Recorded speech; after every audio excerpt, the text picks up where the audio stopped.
the biggest bird. I'm the biggest bird. Happy summer, everyone.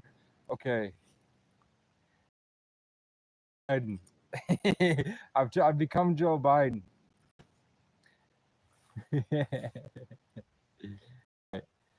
Thank you.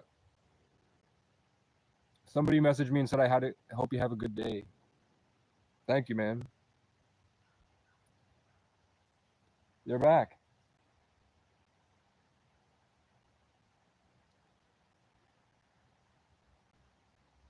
Slingshot? Should I get a slingshot? Bah! Bah! Bah! The bird is the word. We're gonna chill, smoke it. I'm gonna introspect to myself, and if you guys enjoy it, stick around. If you don't enjoy it, hallelujah, leave me alone. 111 on the clock. Ooh, intuitive message incoming. Oh shit. Not all tarot is demonic, but tarot in itself is. Whoa.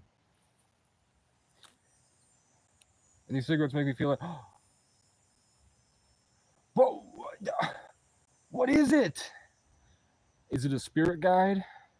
You guys are telling me, you're telling me that you don't stand, if you were to stand in the woods alone, hey, they're coming. You're telling me if you stood in the woods alone, you would not have thoughts? Things that might not normally come to you suddenly come to you? Or you start to see things that make that like about your life from a different perspective? Oh no, it's cicada. Cicada.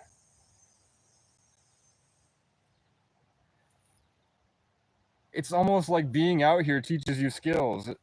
And look at my giant hands.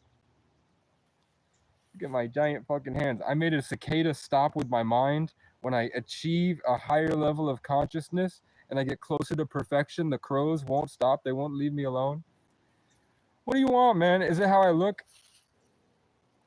How do I get these people to not leave, man? I can't exercise.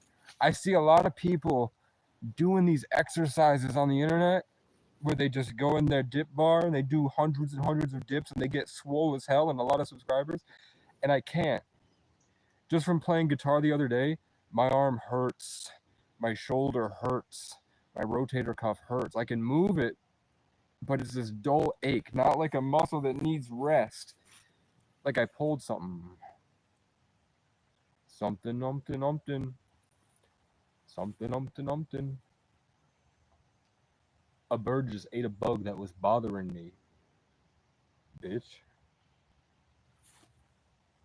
Hey, we were on the bus the other day talking about Ozzy Osbourne, where Brian, the bus driver, went, I went to an Ozzy Osbourne concert, and then Ozzy Osbourne fucking died. Right when he said it. Ooh. Hula hoop. Look, you guys are going to understand in the future how crazy it is that I got my colors and it's Hawaii. You're going to find out that I've always been telling the truth, man. The problem is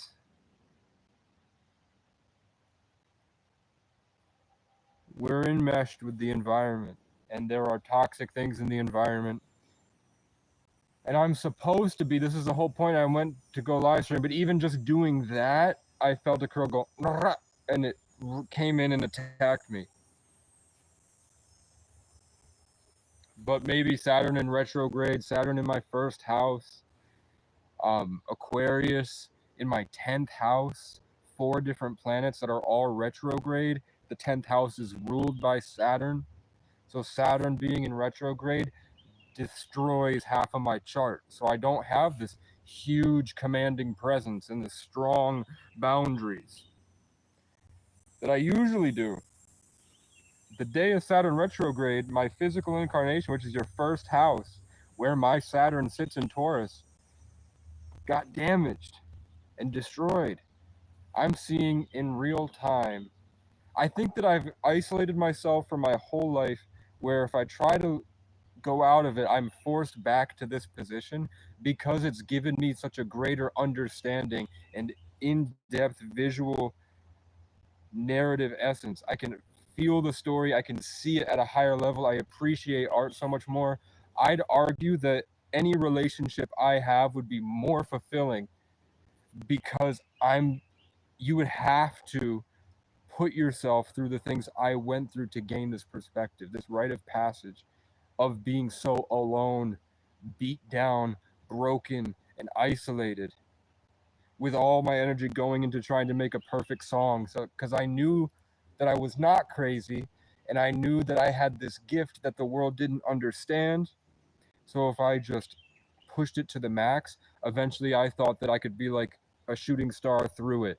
I know people are gaslighting me, putting all this stuff, planting evil seeds that would grow, that I'd have to put a lot of work into pruning and trimming. But I knew that I had this vision that I couldn't escape. I knew that the things that I came up with in my mind that I would just say to people casually would be awe-inspiring and would make people fall in love with me. So I knew there was something good here. So I just kept going and I made perfect songs. And now I'm at a point where I can't exist without the system upset at me. I'm talking to you, whoever you are. I'm talking to a camera. I'm channeling energies. I'm trying to get back into position where I'm grounded in myself and not completely disassociated, hiding somewhere deep in my mind from all the trauma. When I come through with all this badassitude of all the endurance and strength I've gained from overcoming the suffering, to give people this perfection that I've found in my work. And I'm telling you that the crows are surrounding me. The flies are showing up. The birds are coming in to eat the flies. The birds are going around in a circle right now to stop them, but the crows are still trying to dig in. And essentially, how else would you put it other than rape? Imagine I have this bubble of peace, and there's this dark energy that comes in and tries to yank it out for itself. And then it eats it, and then it goes, ha, ha, ha, ha, ha, and then it runs off. And then gives it to all of its friends, and then the friends come back, and then they go more and more and more and more and more. And all I'm trying to do is just be myself. But there's something about being myself that seems to be outside of the matrix so vividly and beautifully that the world can't stand it. I get beaten, jumped, almost raped, but I fight and I win. Ostracized, gang stalked. There are people in small towns that I've never even stepped into that are making up rumors about me, and then somebody will come on Facebook and attack me for things I've never even met you. One person got mad at something I said on Facebook, found my profile, got himself angry because pretty girls like my Facebook, and now he's stirring and stirring, and then they go drink with their friends and they bring me up and then telephone, and then all of a sudden there's a bunch of kids in a truck with a gun trying to find me.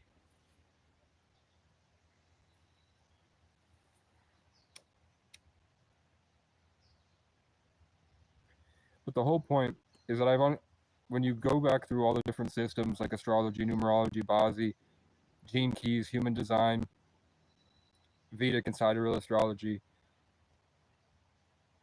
Inca, Norse, Navajo. When I brought up the indigenous, the birds all got excited.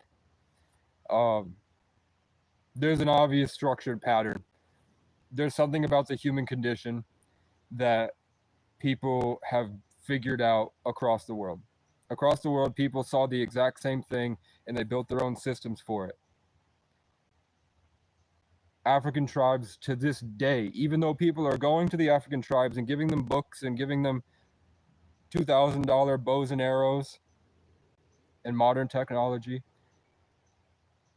the white men are still going down to sit with these African tribes, and the African tribes are like, how can you not hear the stars? You're telling me that you cannot understand what you're in?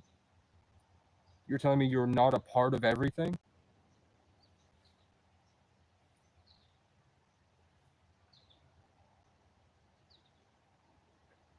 So in my human design, at first I thought I was Sagittarius, which is rejuvenation, constant revival, the inner child, the fool, persevering on a quest. This mission, thank you for liking. This mission, I always thought that I had to get up and go, and with this momentum, I'm constantly changing, and I'm thinking and growing and learning new things, and then bringing that back down. Then I found out that I'm the Ophiuchus, which is in Sagittarius, that hidden 13th sign that deals with taking everything and bringing it up and wrestling with the truth that people are too afraid to understand. It's embedded in us. Ophiuchus. Then I figured out the houses in astrology are where that sign is placed. So I might be a Sagittarius. Stellium, Sagittarius, Sun, Mercury, and Pluto. But that Sun, Mercury, and Pluto are in the 8th house. The 8th house is ruled by Scorpio. It's scorpionic energy. That's the world, the arena that I live inside. So not only is this constant rejuvenation, that places the rejuvenation at the lowest of the low of the human experience. The scorpion on the ground. And then Scorpio transforms into the phoenix. So my life is this constant alchemical transmutation. They're both mutable signs. They're not fixed, which means that they're always changing. They struggle with boundaries, this constant ever-flowingness of the deepest part of society. That's why people say they love Scorpios sexually, because it's that deep, raw, you know what I'm saying, power that usually causes Scorpios to be so sad and dramatic and whiny almost, and, you know, that deep kind of depressingness, where Sagittarius has overcome that transmutation to perfection, to Jupiter, Zeus. So they're flying high, shooting lightning. So to have my Sagittarius in Scorpio makes me this giant, it would be considered bipolar. Because you're feeling everything so vividly, you don't have any boundaries or nothing to keep you permanent, no stability. This constant change of everything. But that's just how you manage your everyday life. So my life, as I'm going through it, is just this constant alchemical transmutation. The part about my creation that makes it epic is that the rest of my signs built around that sun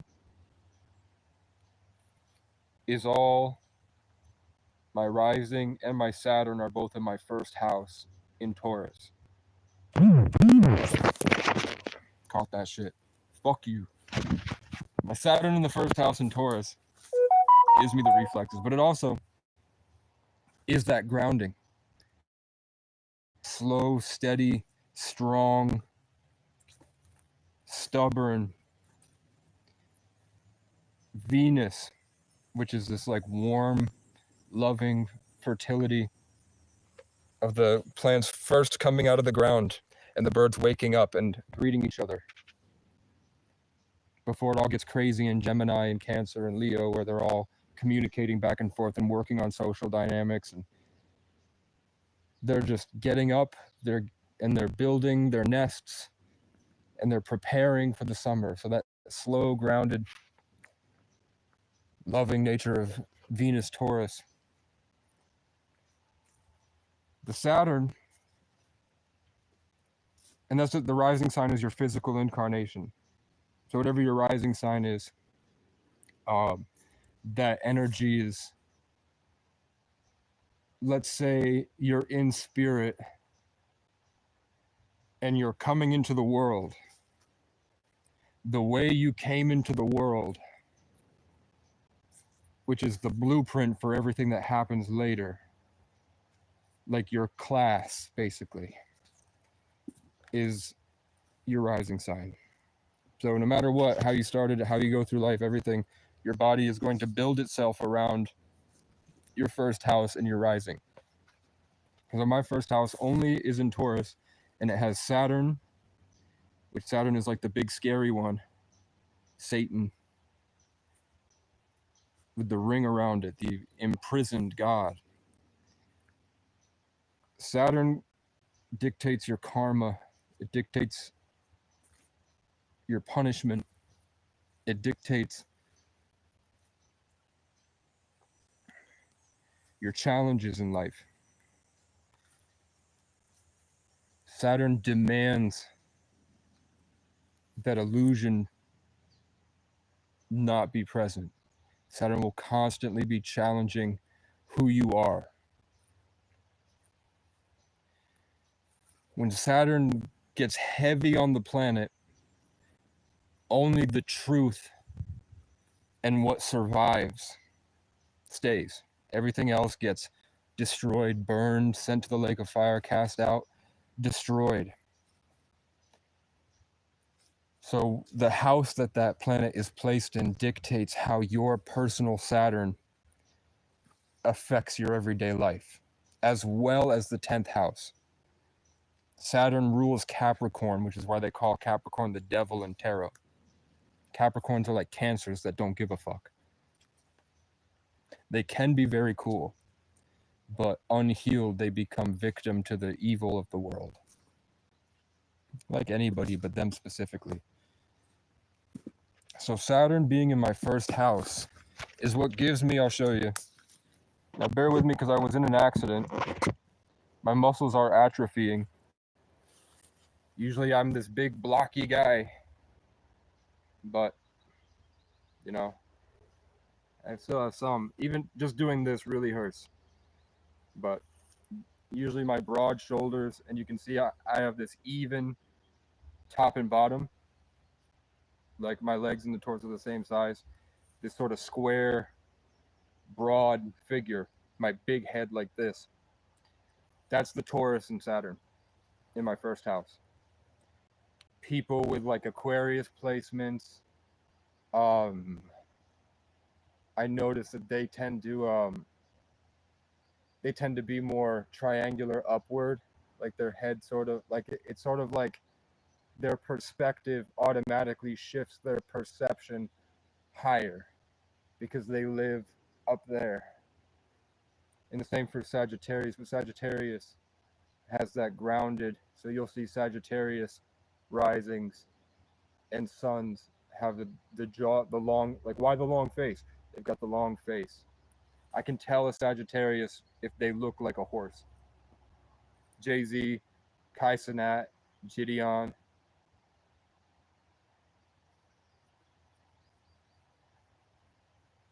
I have more, but you wouldn't know them. But that's where you can look at and see the similarities like that. So your physical incarnation has they're affected and influenced by the energy of where you first started, and that gives you the solid blueprint to maintain the connection to those energies as you came in and as you live through your everyday life. That builds and grows and dances with your genetics. So there's that with your bloodline.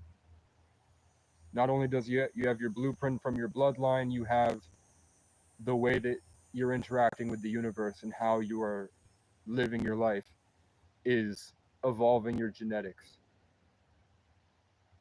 That's why a soul has sort of is part of their bloodline, but if you're like reincarnation is real and you live outside the system and like this is like a VR game, stuff like an interactive experience, you become the dance between that, the flesh and the infinite. Mercury is like communication. It's ruled by Gemini. That's your third house, or maybe it's your second house is Taurus.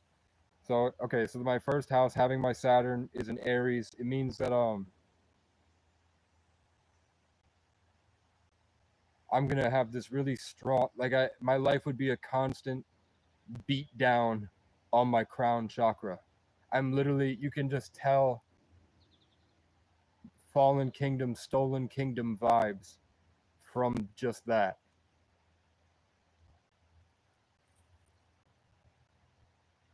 So I have the strong physical incarnation to be able to house this deep churning of the bottom to the top, all parts of the human endeavor constantly changing and interweaving, putting it together with this immense confidence and this deep connection to nature.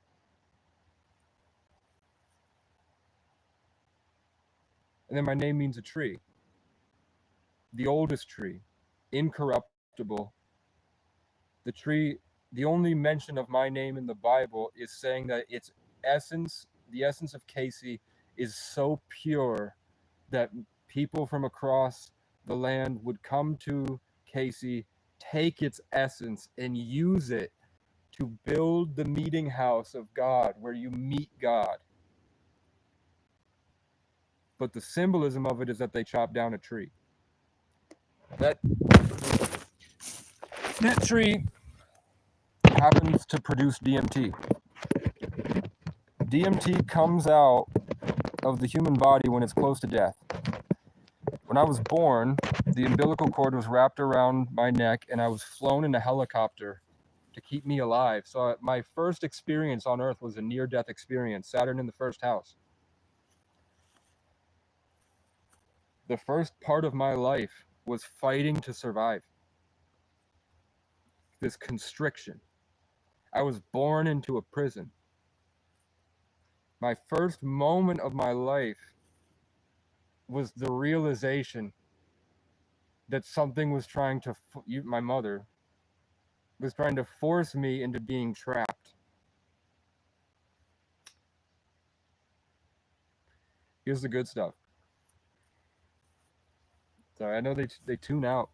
It's hard to keep them, but it's not about that. I'm just trying to keep the higher stuff going. I'm trying to make sure I tell the truth and make it right. And I'm also trying to keep it positive. And there's a lot of stuff going on around. So I like this. It might not be authentic, but it is what it is. Everything else, so that's just my first house, my sun, Mercury, and Pluto. I didn't get to Pluto. I don't need to get to Pluto. Mercury is just communication. How I speak is in Sagittarius, if you couldn't tell, you know? The only other thing is that Sagittarius is man and beast, heaven and earth, up and down, everything. The masters, the oldest, that become the teachers because they see life as just fun. They know that at the end of the day, the path to enlightenment is the way of spiritual childhood. So Sagittarius embodies the inner child. That's why people might assume that Sagittarius placements are sort of immature and don't understand things, but they do. They're just focused on things that people don't normally think about, and they see life as fun. So they want to have fun. But they have this strong confidence that makes them good leaders. And their mind is usually used to pioneer and build systems and manage others. Because of that. Crows. So, let me take you back. Bam! Everything else. So not only do I have a 3-house stellium, a 3 planets in 1 house stellium, which is rare. Then I have something that's really rare. 4 planets in 1 house. 4 planets under the same sign. And those 4 planets under the same sign are in the same house. I'm an Aquarius moon, which means that I'm a sociopath. It means that all my entire experience, everything that comes around, everything that you would say to me, everything that I'd go through, sex, everything that I experience, all the information that comes into my system is processed from a detached point behind me. I'm literally floating in another place. That other place is so high vibrational that it rebels against everything. Because when you lower your density, but you stay in the high density, you're constantly under pressure. So you become a bubble. Aquarius suns are much different than Aquarius moons because the sun and moon are different functions in the body and in the spirit. But with me specifically, this Aquarius moon makes it so I'm processing it all logically. Everything, all the sadness that I experience from people, like I can see and I can feel and I can literally put myself in people's shoes and really feel it so vividly, like I've taken their entire life and placed it inside of my bubble, and I can see it in a way that they can't, and from a much more vivid perspective. So I do get much more sad because I can see so much more when it comes to everyday experience.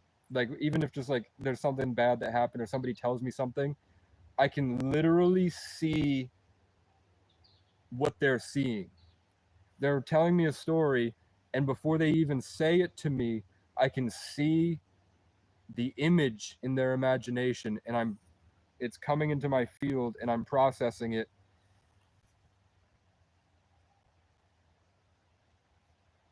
Add on Uranus, Neptune,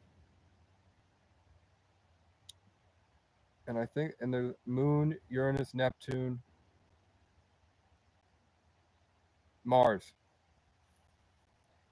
So Mars is aggression. Uranus, I think it's technology, innovation, something that deals with overarching more socially, like for the collective. It's bigger in terms of how it reaches. But they're still very detached and cold planets. I don't know Neptune, but I know Mars is aggression, war, dominance. It's ruled by Aries.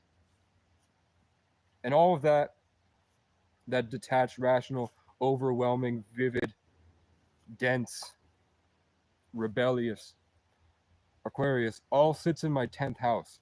So you would think, how the fuck is he supposed to be this floating ball of the infinite that is systemizing everything, processing everything at such a high level where you almost have no emotions.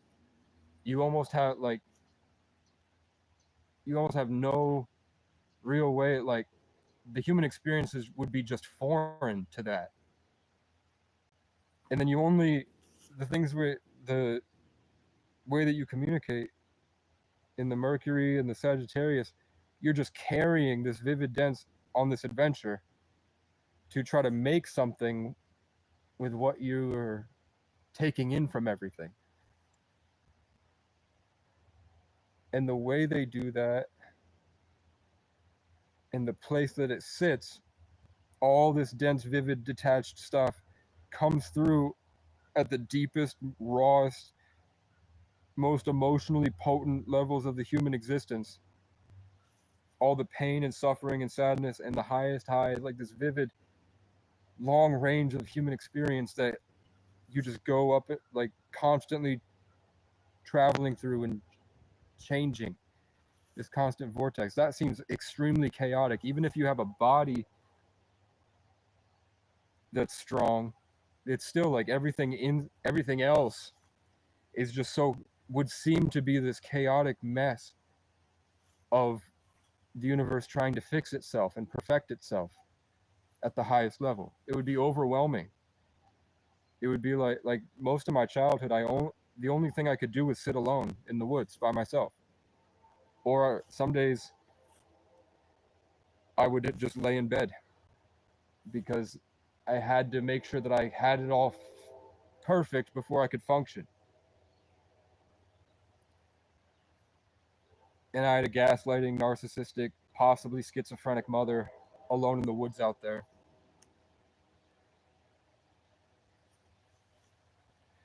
And I've always known this, but the big realization here, you have the fallen kingdom, you have the constant cycle of processing everything so vividly, you have this humanitarian need to be of service to humanity in rebellion against everything that's wrong, and you experience all the stuff that's wrong, and you experience it physically because of the Saturn.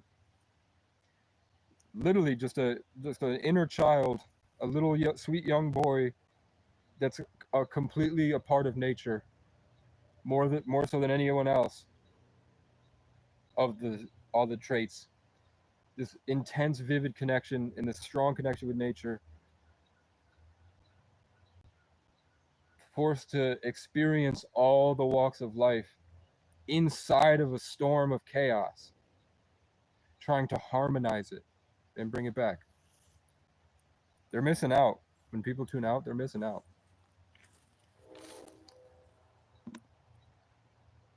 All of my Aquarius is in my 10th house.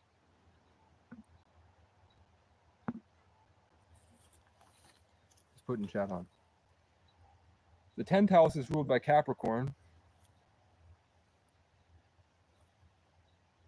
It deals with public image.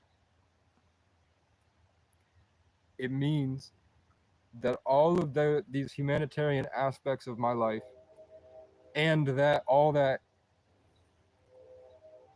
stuff that's going on, that chaos in spirit of seeing everything so vividly and being detached from the earth in a body and a sun, and the first part that's so connected to the earth, this exalted part is exalted. It's placed in power and authority. Capricorn governs authority, power. It's dark. So I would be supposed to, in my life,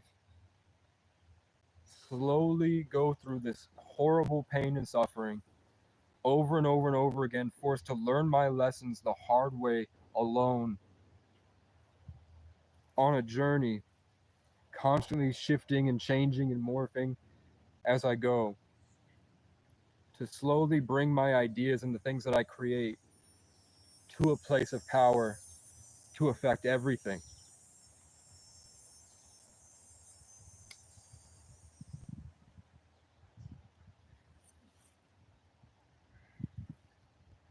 I have to build systems to bring the world grace, and I transform people. Having a Taurus rising puts my Venus in Scorpio in my 7th house. All that is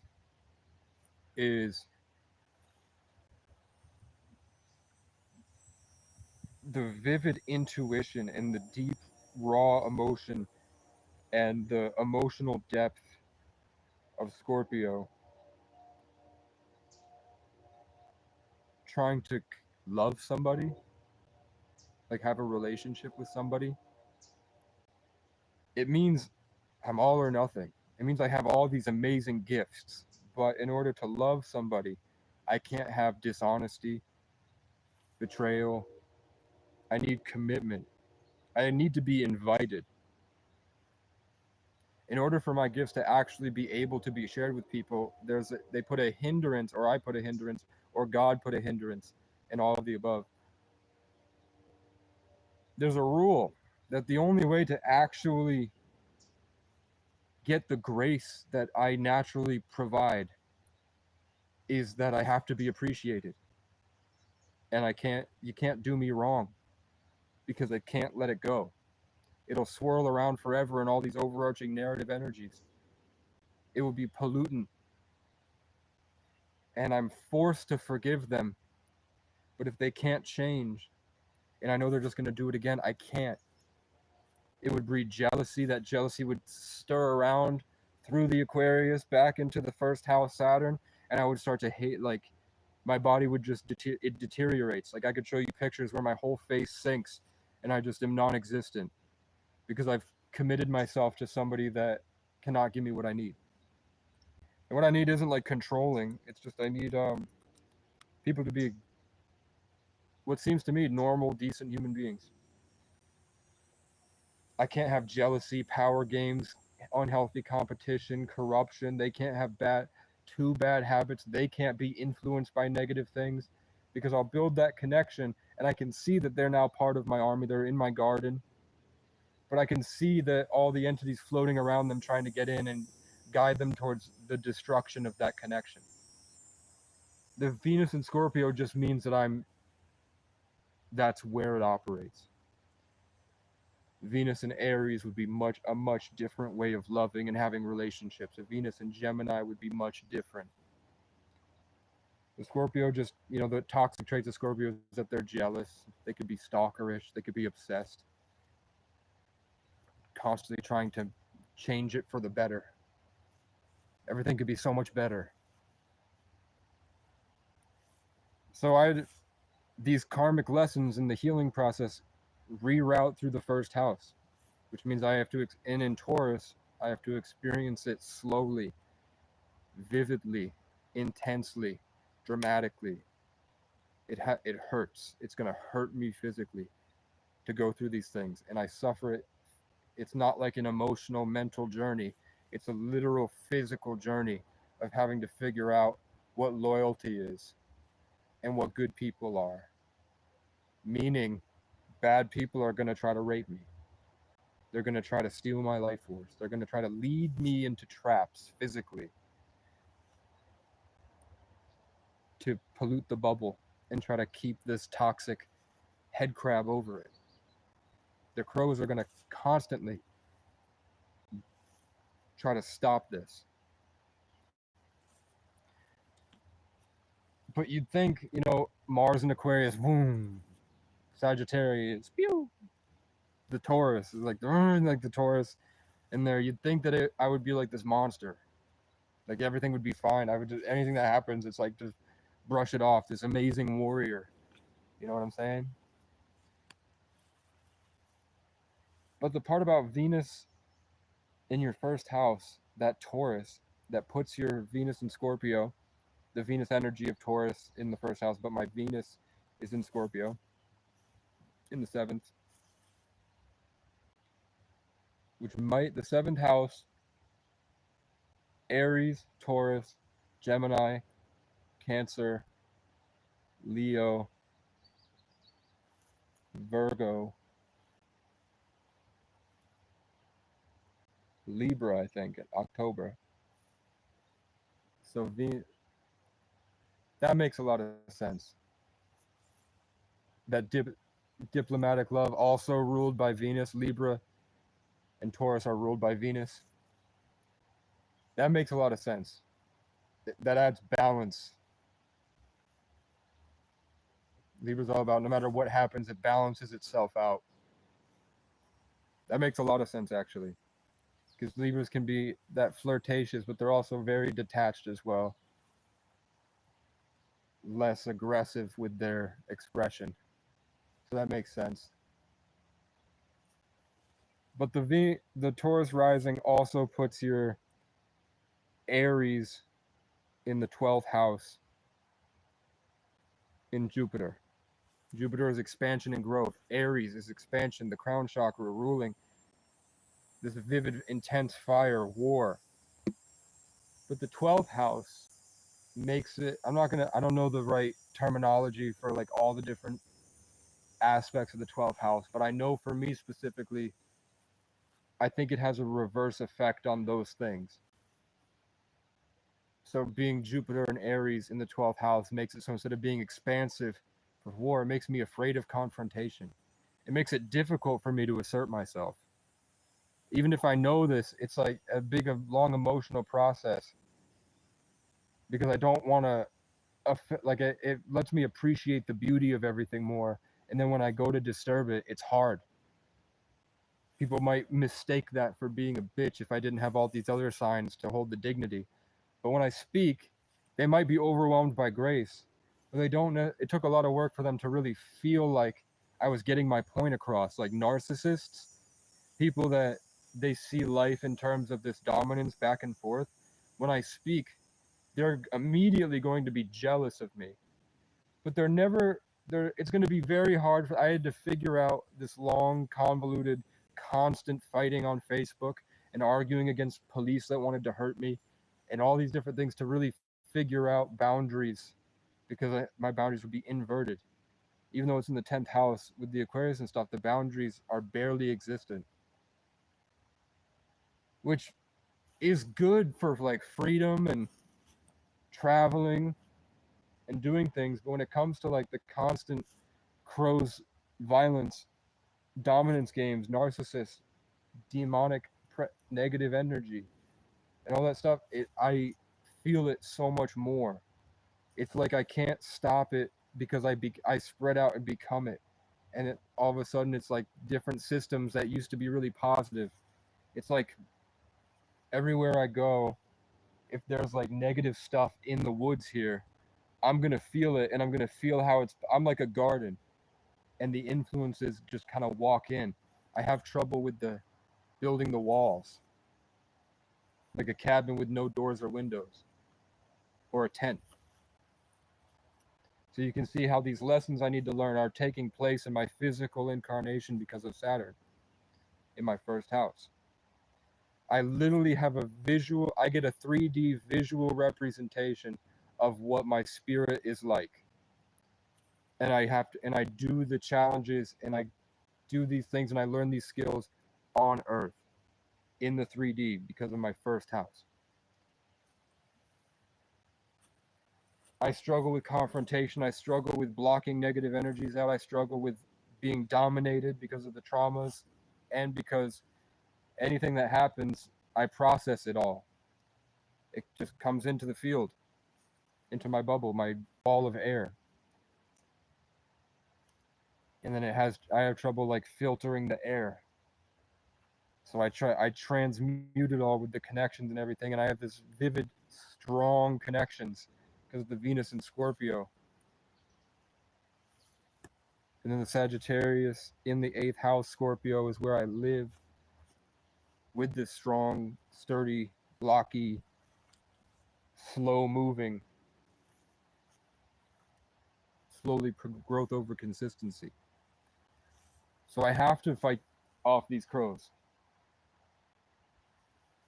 who will not stop because I'm a giant bubble of grace. And I'm sure that they hate that.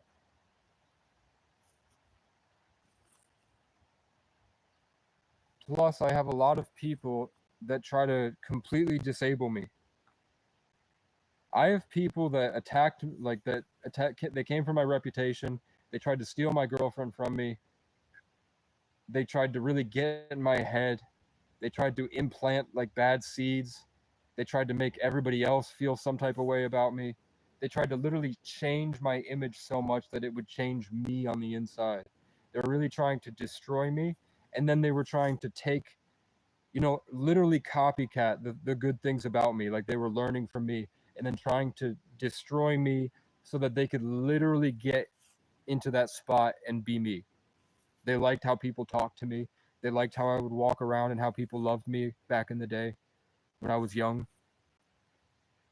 They liked that everywhere I went, girls loved me. They liked my energy there. I didn't realize they were sitting there watching me so jealous until 6 years later.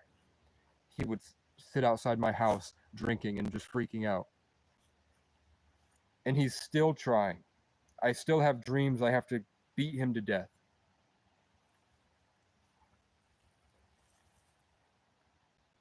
And the girl I was with, he was trying to get with her.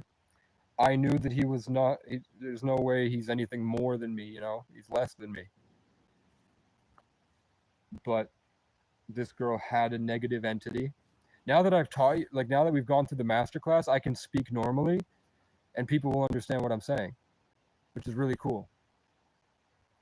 Like when I tell you that I had a vivid connection to a girl who had a demonic presence because of her karma from her parents being, her mom was a prostitute, her dad was a gang member that killed people. They're severe addicts and alcoholics. Her mother or her grandmother is a super narcissist Aries that eventually got the exalted house on the hill and got a lot of money, but that completely pushed her too far out, and now she has no grounding whatsoever, and she would go crazy.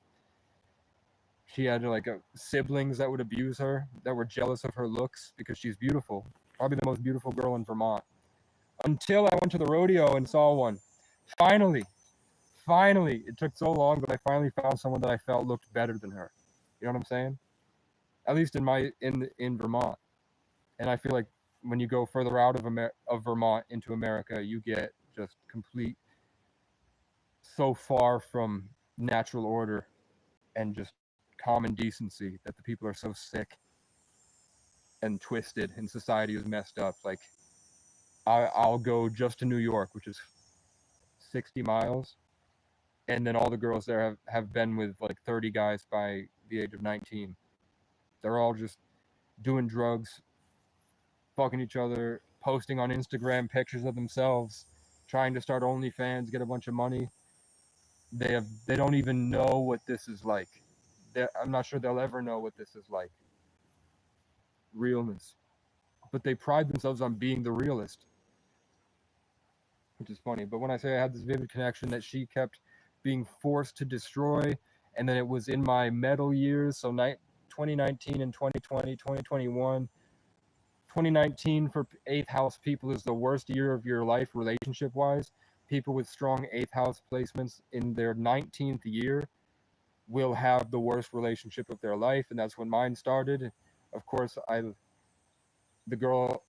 first girlfriend left me, killed myself, woke up with brain damage, and then the girl of my dreams messaged me, went to her, and then just turned out she's like a Gemini, an unhealthy Gemini. Gemini Leo is a vacuum that steals all the power and demands worship, and she thinks she's a lot smarter than she is because of her quick wit, but doesn't have this higher level of processing because she's so focused on the lower stuff, and because of the drinks she would drink. Her friends, even though she was beautiful and rich, she had friends that were like drug addicts and crackheads that lived in the worst part of town. Her name was Robin, her friend, which was really funny. Um, but yeah, the names that surround her life are the same names that surround my life. You know, twin flames.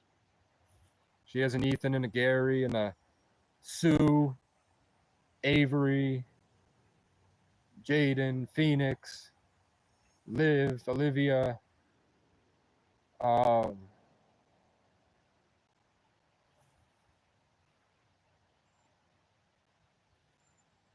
Kyle, Aiden, Jim, Tim, or James, Tim, or Tom, Vincent, or Victoria, or Victor. If you look into her life, if you were to write her entire life down, and you were to write my entire life down, we're just going through the same karmic cycles with sets of names that we don't even like, really. But for some reason, when we got together, I literally couldn't form words. I couldn't be the person that I was in 2018. It was taken from me, and I had to start back from the ground, Scorpio, and build myself, Taurus, back up to the 10th house Aquarius. I had to literally, it's been a 6-year journey to get to here, and I'm not happy with where I'm at all. But I'm much better than I was, much farther ahead. With her, Gemini, Leo, a Leo rising, her physical incarnation is Leo. Of course, she's going to be bad. You know what I'm saying? But Gemini, man, that means where my Aquarius is processing everything so beautifully, and this bubble of protection and peace. She's just overwhelming force of just constantly taking from people and implanting other things. I call her miscommunication. I made a song I wrote when I was mad called Miscommunication. Isn't that cool? Miscommunication? Mrs. Communication? So, of course, if I had known this when I was 12, I would have had a much better life. But now that I can see that obviously we were going to have issues where I need this loyalty and commitment, and she thinks that relationships don't matter, and she's going to be having a psychic, social, sexual connection with everybody. And they're all going to orbit her, Leo rising. They're all going to be obsessed and worshiping how she looks. So she became sort of like, I would train people by taking them on adventures. I think she trained people because we're all here to evolve the world, right? So she would be the one story I've told this before, but the one story that makes sense for how she is one time I skipped class with a bunch of seniors, and we were all leaving school, and we were going to the park. We were going to go to a Chinese buffet, and we were going to eat. I'm at 5%. I got to make this quick. We're all going to eat and have fun and go. I was taking everybody on this big adventure, and I passed by in my mind, said, go in there. So I just looked in, and it's this dark room, completely dark. Blinds are shut. There's no TV or projector playing. The kids are just sitting in darkness with their computers. So I go into the social studies room, Gemini communication, social. I went into the social studies room, and she was in the middle of the room, right in front of the teacher's desk, where the teacher was sitting, who was a guy. She's on top, sitting here like this, not doing her work, just sitting there, Leo. And she had 1, 2, 3, 4, 5, 6, 7 guys pointed their desks at her, sitting there, taking turns trying to talk to her. And she was judging them, talking to them, flirting with them. And I went in with the light. When I opened the door, the light shined into the room. And I walked in, Sagittarius, Aquarius behind me, Taurus rising, came in and said, hey, we're going to go have, basically, I said, hey, we're going to go have fun. Come with us. And she was like, no. And I was like, this is where you want to be? And I could tell that it hit her like, because when she gets my perspective and realizes how disgusting and bullshit her life is, even though it's her natural tendency, she realizes like, oh fuck, this sucks. Because she finds the truth, grace, commitment, realness, feels my authority. And she always yearns for that because she'll never get it anywhere else. It sucks. She'll never find people who can see through her image. She'll never find people that can see through her walls of social skills, of quick-witted attacks. And they won't love her because no sane person would. But I can naturally cut through the bullshit. But what I'm saying is those tendencies would come back over and over and over again. And it happened at the worst time of my life. Metal and Bazi, as a Ding Fire Daymaster, born in the year of the Earth Cat. Metal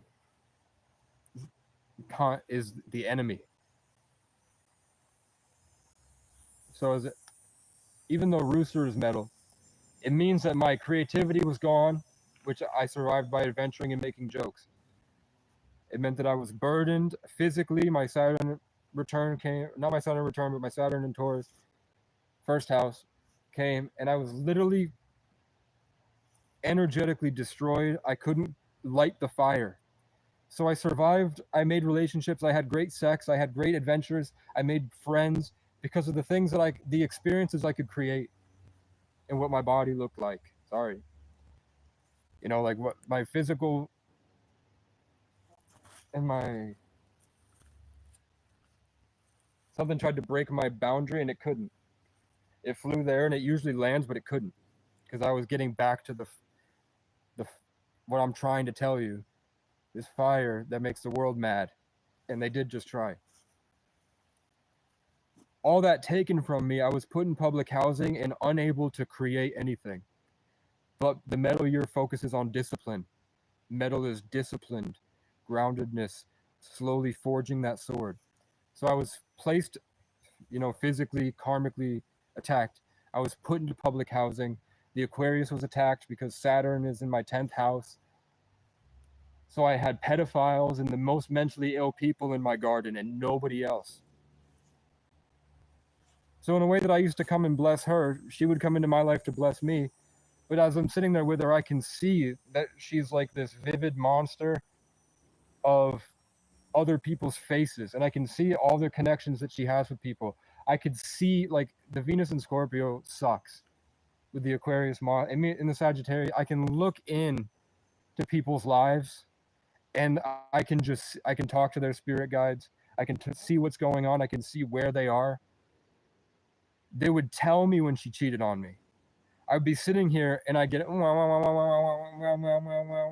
bright white light, big projector, gateway opens, bam, I can see into her life.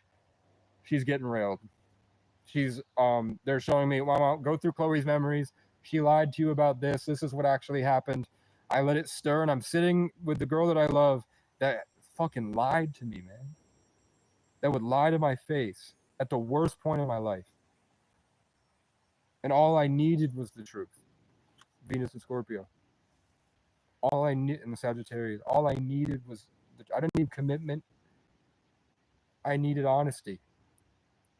Or else I'd just cycle over and over again trying to harmonize back, trying to stop this. And she liked it. She thought she could gain control of me that way. And they're still showing up. I can see when girls like me and when they think about me. It's managed by other entities, so it's not all the time. I have a spirit team or angels, or that's God, and we're all God.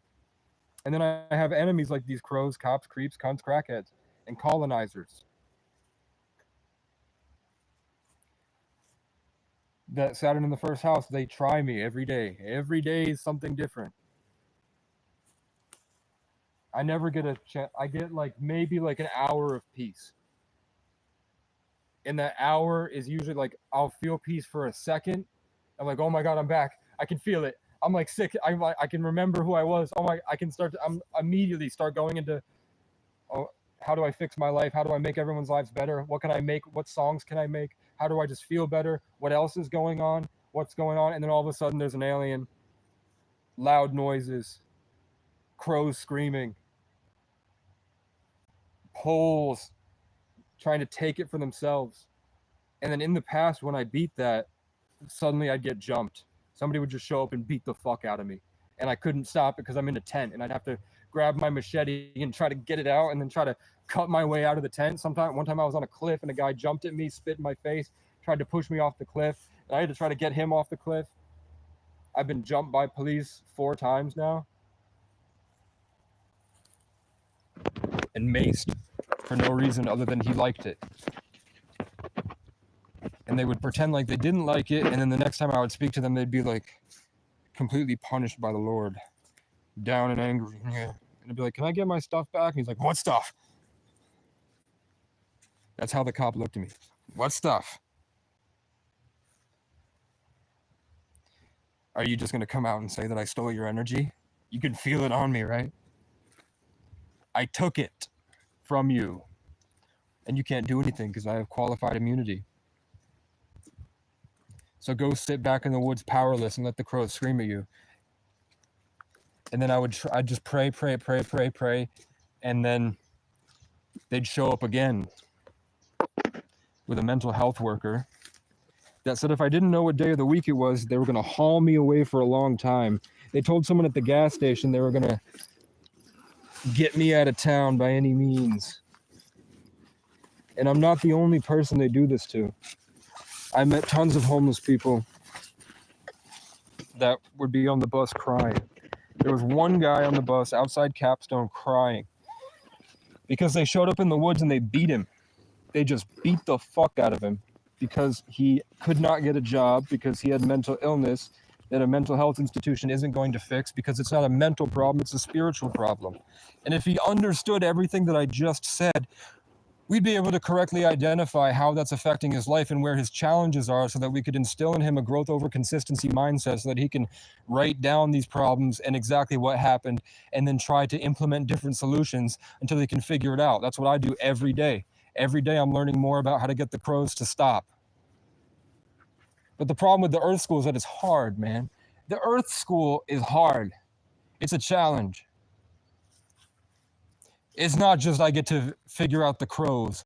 It's how do I figure out the crows on this day, in this season, in this cycle, for myself personally, and with the current relationships going around, and all the choices that I made previously. Plus, it seems to be the will of a higher creator. There's also attention energy farms, and there are other spirits around, and nature is conscious the same way that we have water and we are taking energy from the infinite and channeling it through our vessel to express, to evolve this realm. So are the trees.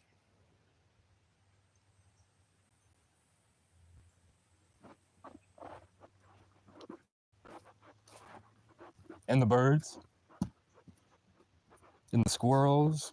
And the cockroaches. Anything that can house water, I think. Anything that has water. is a vessel, which is what a ship is. Transportation through the waters.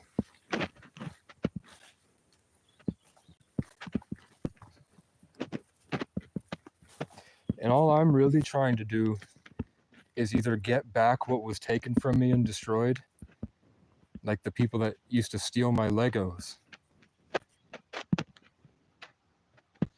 Whichever one of my family members, but it's obviously my family member that stole my Legos. I'm trying to get back the Legos that were taken from me so I could continue building things.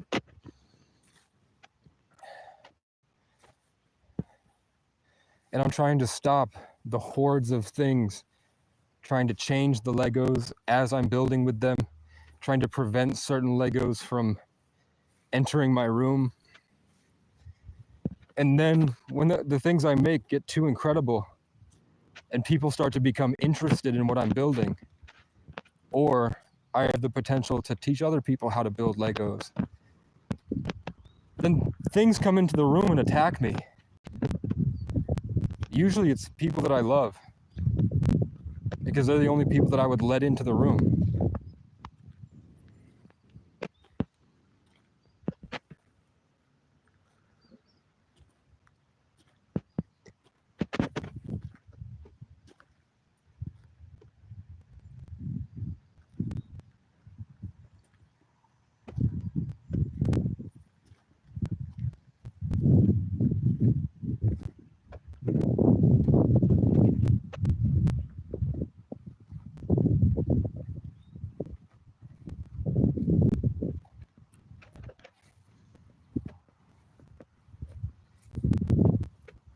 So the answer is that you have to stack up as many wins daily.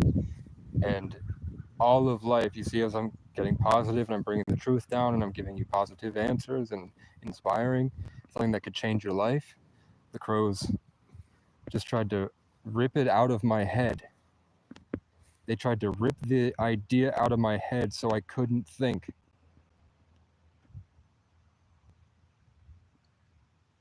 They're now in a tug of war for my blessings. They're trying to eat me. Literally, leave me lifeless so I'm not even here. Rape and eat my spirit.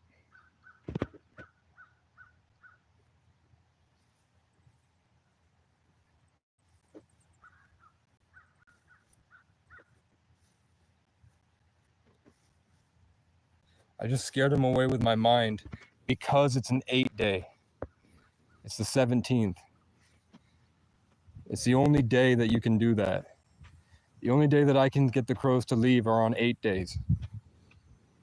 Because of all the good that I do for the world. My karma.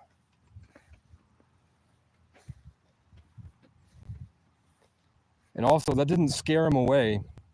They took things that I'm not aware of and they're running away with it and now they're coming back. So it's a power ritual. They leave to pull it away from me and then they come back with more power and then they try to reassert it over me. So not only do they rape my power away, they come back to rub it in my face, to continue punching me with it. And you don't think they deserve to be shot?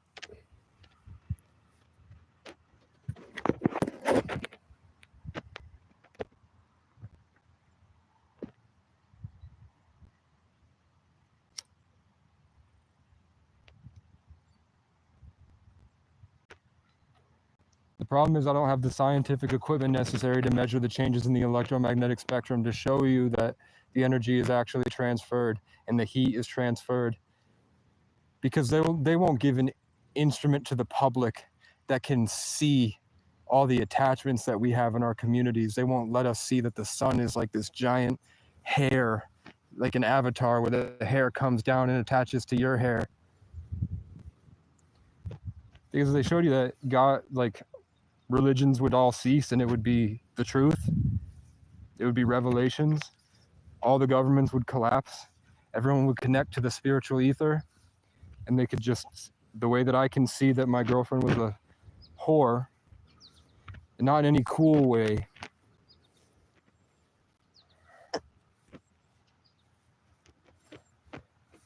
you'd be able to see Donald Trump raping children on an island.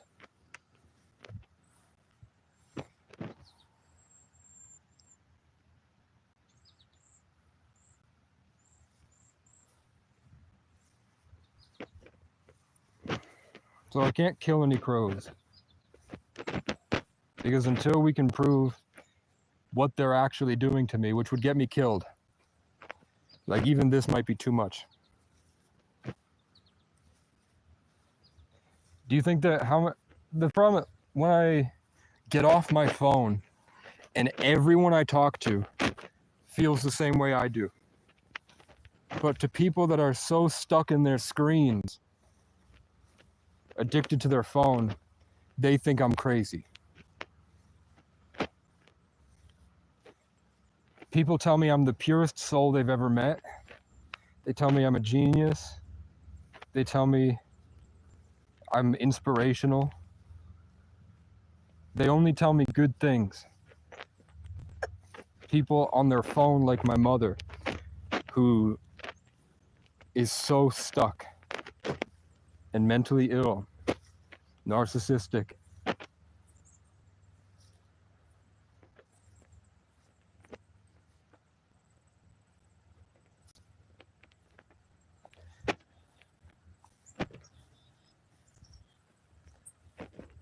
People that don't go outside, turn their phone off and sit in nature, think that or that are trapped to addictions, specifically alcohol and meth and heroin and crack.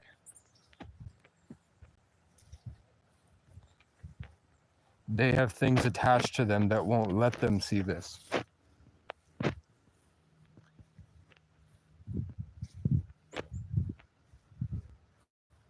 I think that cigarettes, when not used correctly,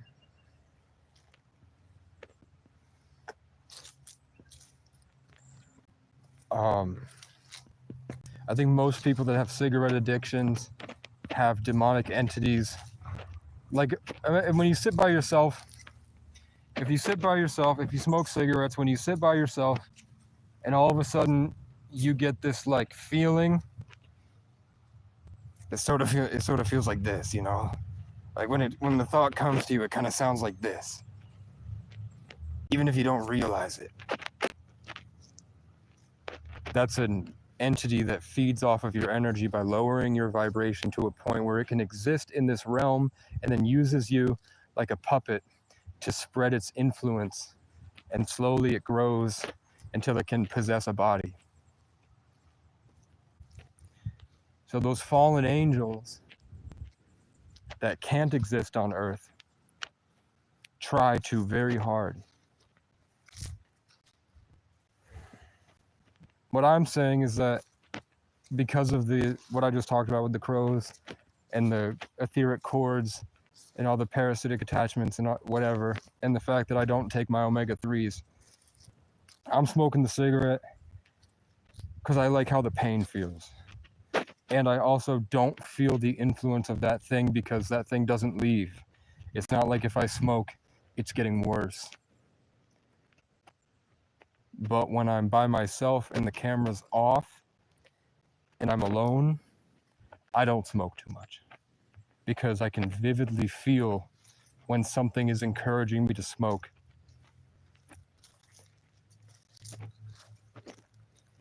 So I wait. Because there are certain times that I can. Because I have things that love me on my spirit team. And I like smoking. So sometimes I'll work enough and I'll feel good enough that something will tell me, hey, as long as you stay like this, this would be the time to smoke. And then I do, and I don't feel bad. But any other time than when I get that inspiration from a being that I feel is more benevolent than the rest, it destroys my day.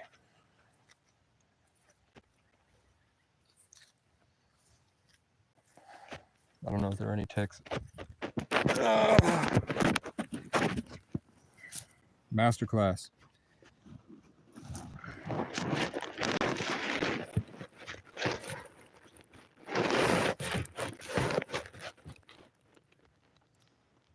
gonna be sideways.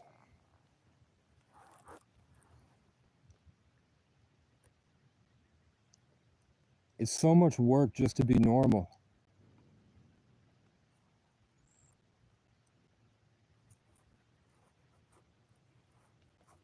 Like, I can see why rich people, dude, what I've heard about rich people is like what Alex Jones said. Is like, they go on a camera for a half hour. They do like Kai Cenat, you know, he'll live stream for 4 hours. He might immediately get injected with a drug we don't know about afterwards, then get on a plane to a party where they eat babies for this energy, and then they do a ritual for that energy, and then they hop on another plane that like Mark Cuban owns, like a billionaire, and then that plane takes them to a different place. They party, they do a different drug, they do a different ritual, more networking and exchanges, more learning and education in their cult. And then they just thrive. Then they do their own personal stuff. Like, they'll have a home gym, they might make music. So they'll do that. And then they might try to do like a normal thing. Like maybe try to find a nature spot. But usually they just go to retreats. Like, they can't be in public anymore, so they go to like a retreat. So they'll take another jet. Like, rich people have private jets that operate like public transportation for people that are in their club, that do the blood sacrifice rituals and are part of the cult.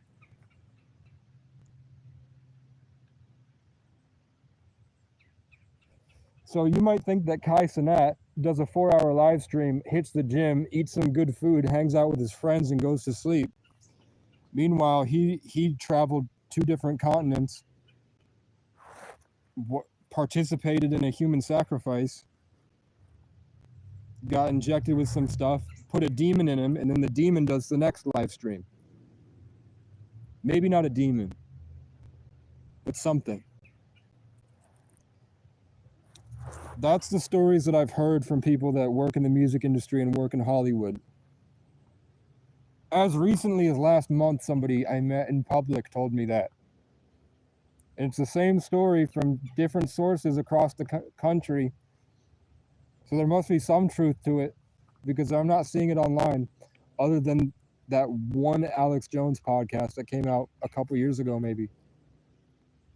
But I've been hearing this since 2017.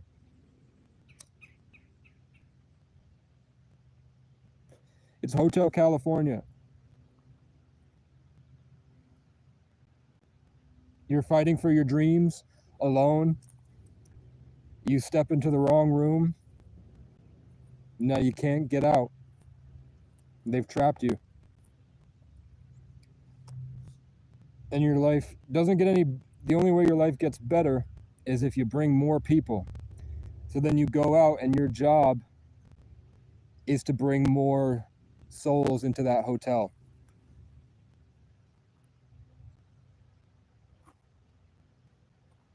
Then at least you can't leave, but you can go to the upper floors.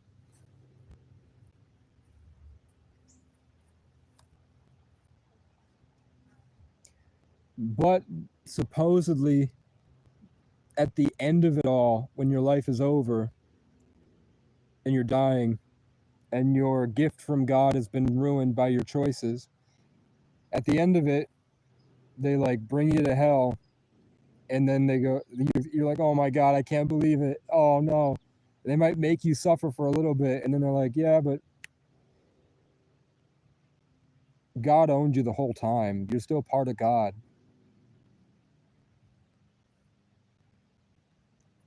He sacrificed himself so that you wouldn't be stuck there. The earth is made so that you can do things like that. And your life was ruined. You only get one. And you ruined it. You made all the wrong choices. You mistreated people. You hurt people. You hurt yourself. You didn't take the gift. You didn't make anything with the gifts you were given. But you still get to go back, because supposedly Jesus sacrificed himself. As a collective consciousness, God implanted the perfect being to act as a gateway for the collective to get back through. And that's why he's going to come again when the age changes and the world is different. There's going to be a new way. Back then was belief, faith, Pisces. But all the birds are going left to right, so I don't know. That might not be the way. That's just what I think.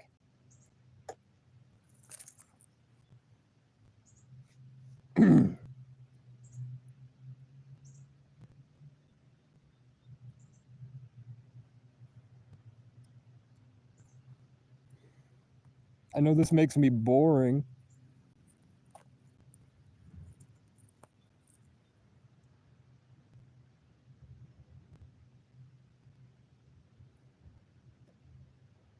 But it's part of my destiny. And then the bird, I said it's part of my destiny, and then a bird flew this right up. Did you see it? It flew right above the camera. The bird literally flew around and flew right in front of me, right to left. And I said, it's my destiny.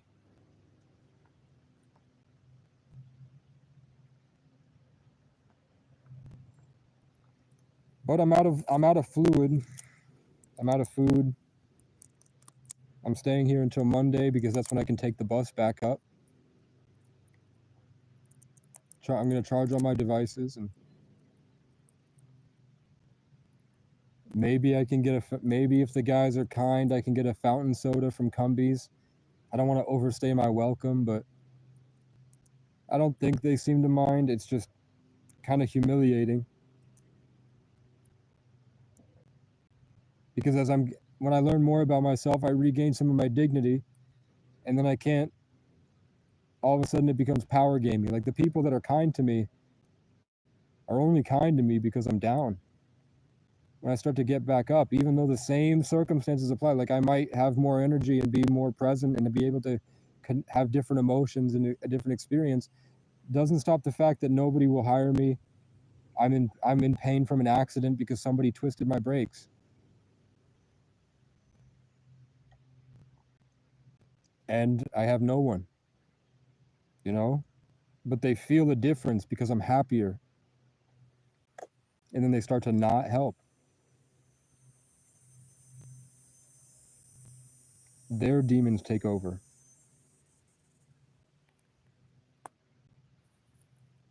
But I'm the test.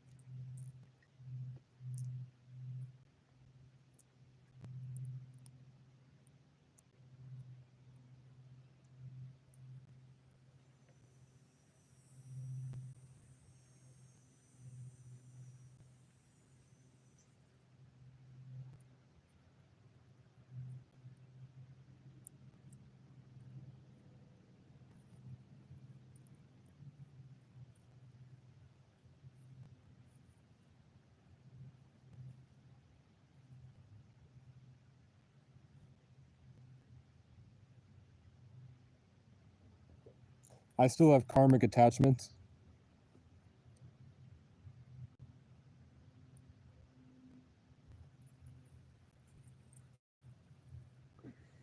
I have people that are obsessed with me.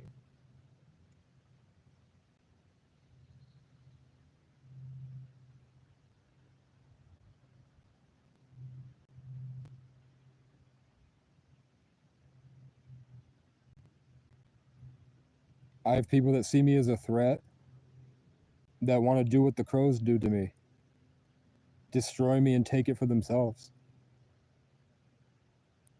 There's one person that's been doing it for coming on 8 years now, and there's one person that's been doing it for 4 years, where I'll have a personal victory in my spiritual life alone, and they'll go crazy, and they will stalk my Facebook, try to find me, lie about me, even try to take try to destroy my relationship with a girl, trying to take my masculinity from me.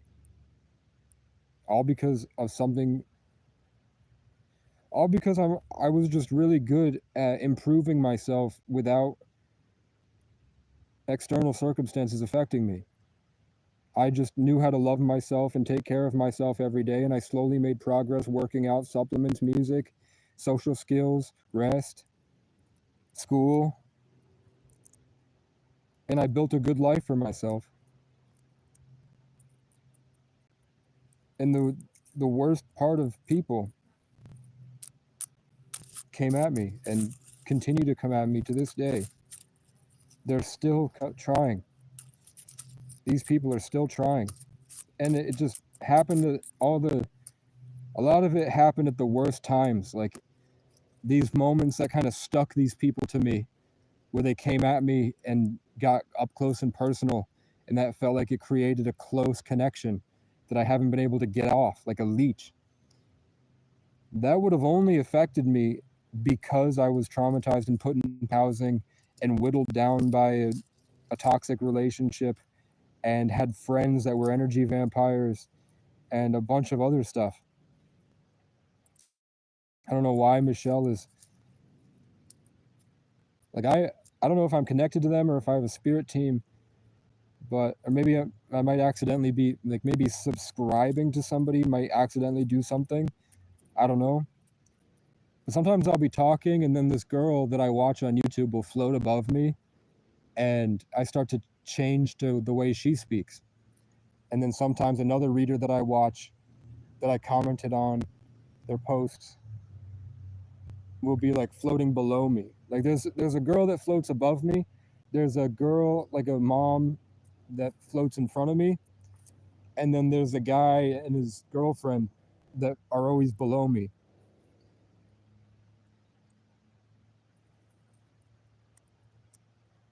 And I think that I think that I have a greater influence on the world than I realize. I think that I lead leaders. I think that I train I think that I'm like Horus, the Eagle Man, the King of Kings, the 33 life path, as the Sagittarius. And that doesn't mean like worship me, I'm your ruler at all. It means that like the things it's just who I am. I come up with solutions to problems and I create something better with it, and then I have a massive influence. Because of my Sagittarius Scorpio, I transform people. I'm like the ascended master, like my dad on the chairlift, bringing kids to the top and then skiing with them down. I take people like the polar bear spirits that the Inuits the polar bears that came from Ireland to the Arctic, where the Inuits said that in their own spiritual journeys, the polar bears' spirits and their function on the earth, like the crows being these villains, the polar bears take you from one space in your life to the next.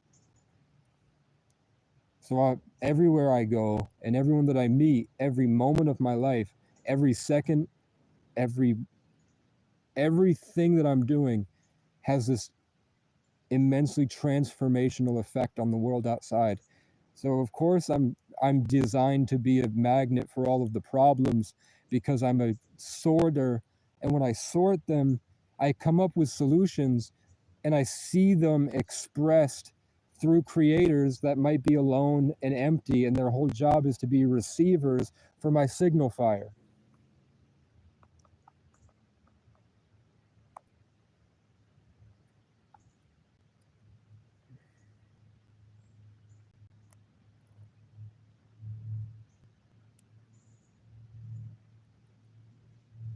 I just saw myself winning a championship belt.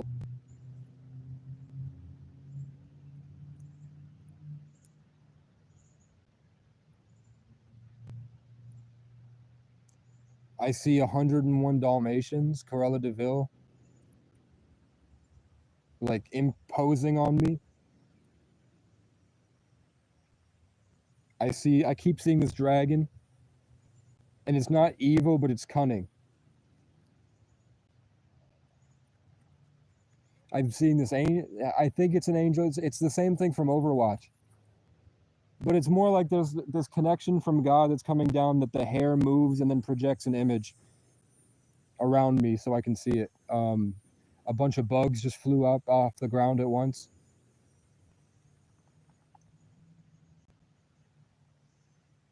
Okay. I was just shown that the big problem I have with the crows is that I've been degraded and whittled down into losing my masculinity, and that's why my voice seems to be higher pitched and sort of effeminate, I guess, because it was sort of beaten out of me that I wasn't allowed to have a jawline. I wasn't allowed to have a jaw, which deals with a lot, like, you know, when they say puff your chest out, you know, chin check them. Your body is an instrument. So I just severed my jawline spiritually because it was just constant attacks and it got too overwhelming. So I was reminded to fix my testosterone and bring my jawline back because it's one of my defining features.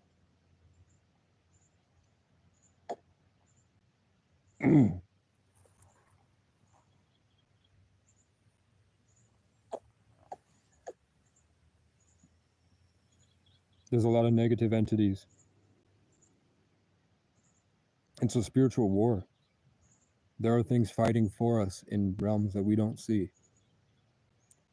And the best way to help them is to take care of yourself and others. And the best way to take care of others is to lead by example.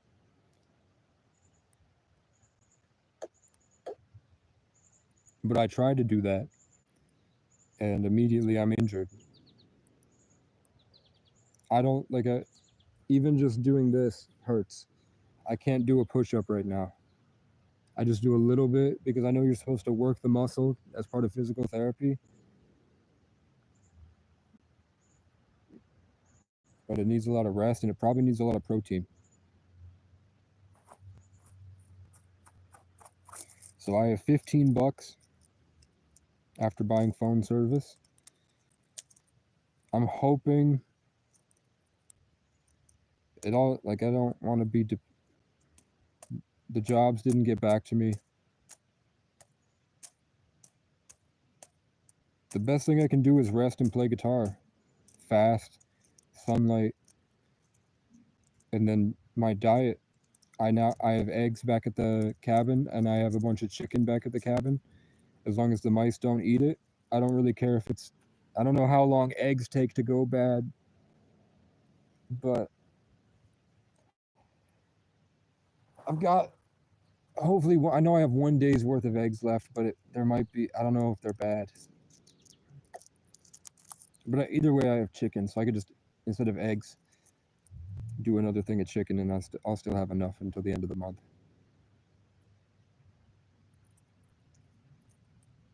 You know, the Walmart peppers don't go bad. They don't mold. All the plastic and the GMOs, they don't mold. So I can eat those.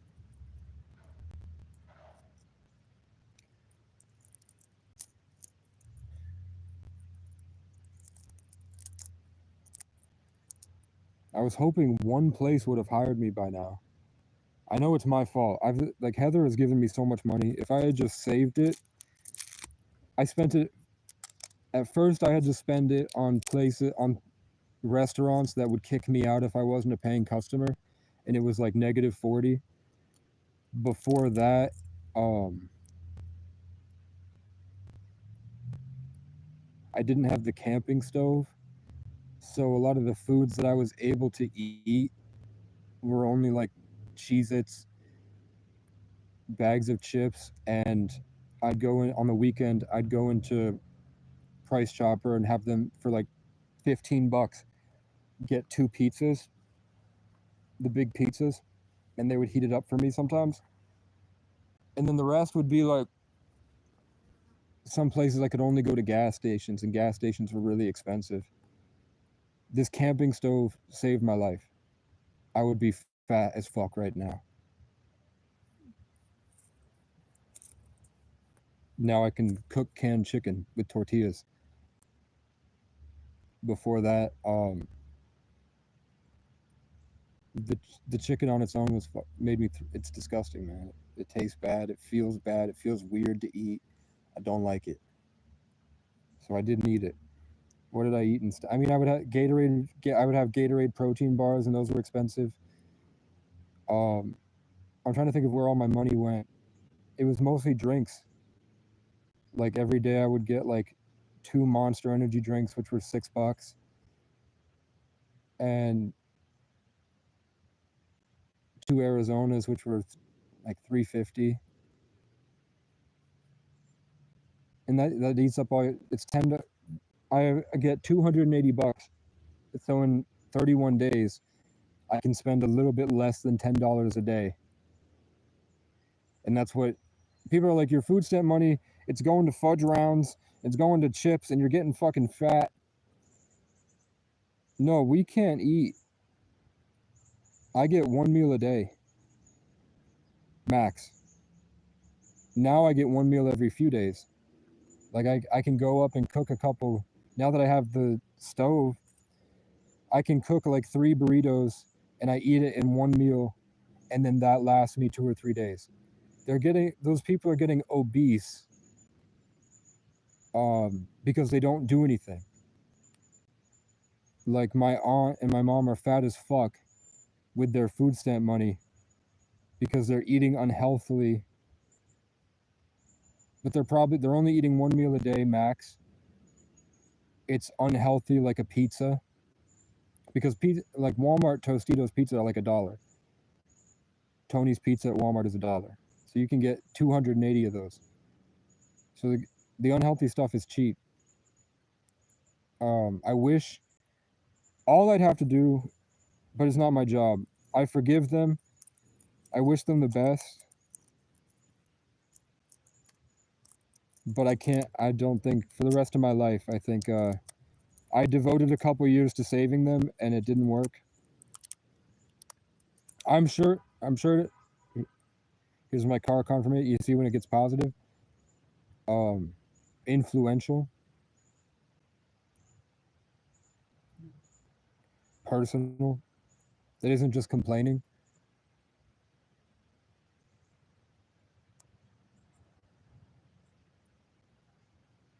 And then that car horn, if I had kept it going, because now they've psychologically tortured me enough that when it goes off, I like MK Ultra. I just yank, and then they yank it from me.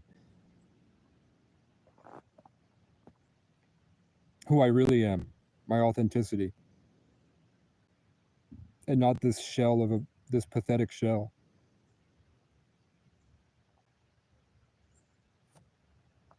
I hate my family. I think the world would be a better place if they died.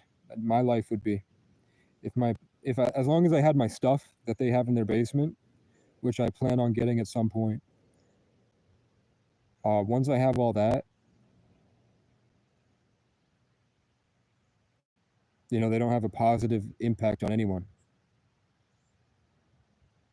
They're just black hole pieces of shit, worthless losers.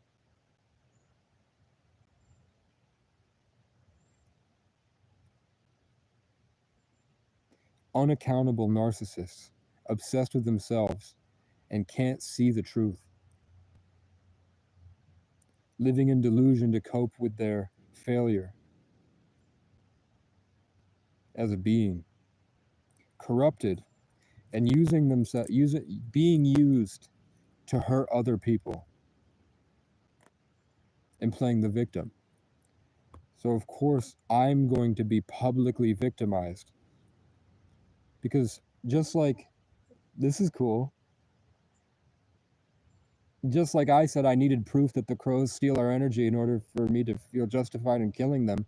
God is stacking up evidence.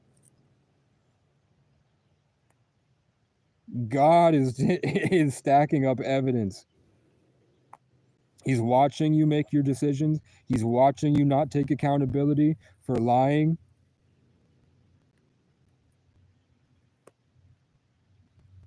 He's watching you lie to yourself to keep it going. He watched you try to slander my name, try to destroy my reputation. He watched you become a vessel for the beings that hate God because he kicked them out for being pieces of shit.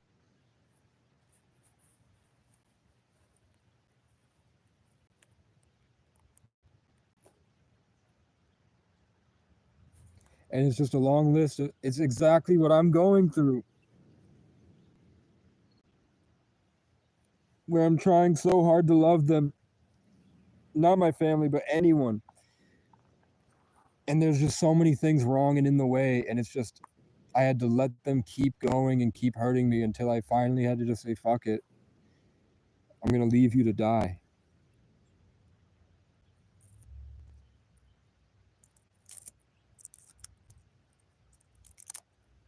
And then I had to, at the final stage, I had to learn forgiveness. That I have a mother who wants to gaslight her way into my fucking brain. My aunt and my mother for years, from 2021 to now, all they know how to do is just degrade the people in their life until they can overwhelm them and gaslight them. And that's how they feel like they've extended their control, and that helps them feel better about themselves. And the problem with that is when you're trying to rate people's energetic code, it changes them.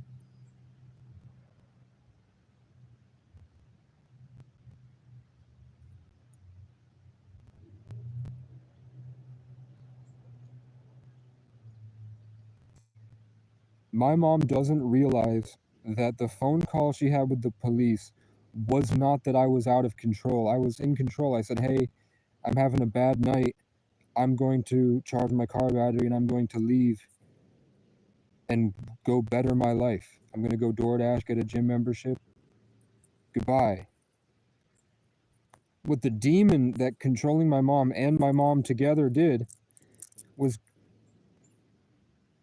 say, Casey's out of control. No, I was out of their control. I was free.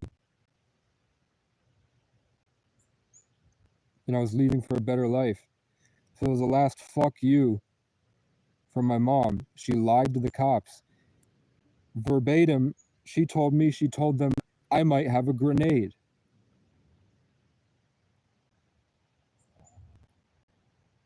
You know when you call someone out in a lie and they get lower and they start to spout nonsense to justify it?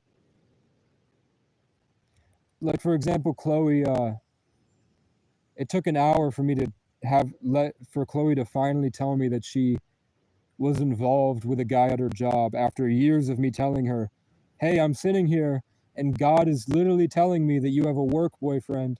Do you have a work boyfriend? And she'd be like, no. What? And then now they're dating and she wants me to marry her before he does.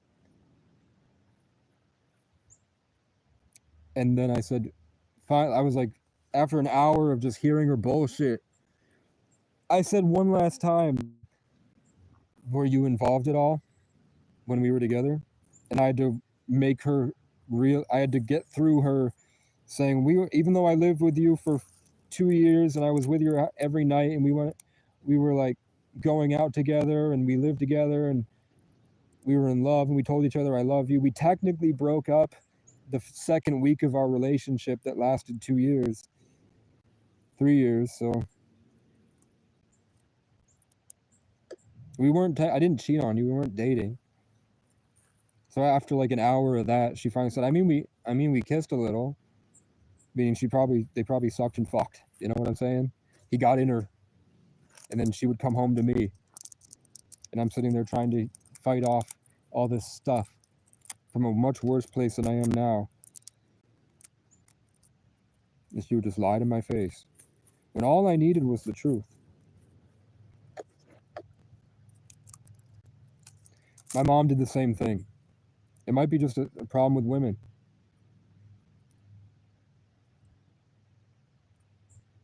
They said, is he dangerous? And she said, well, he's got a bat. He might have a grenade. I don't know.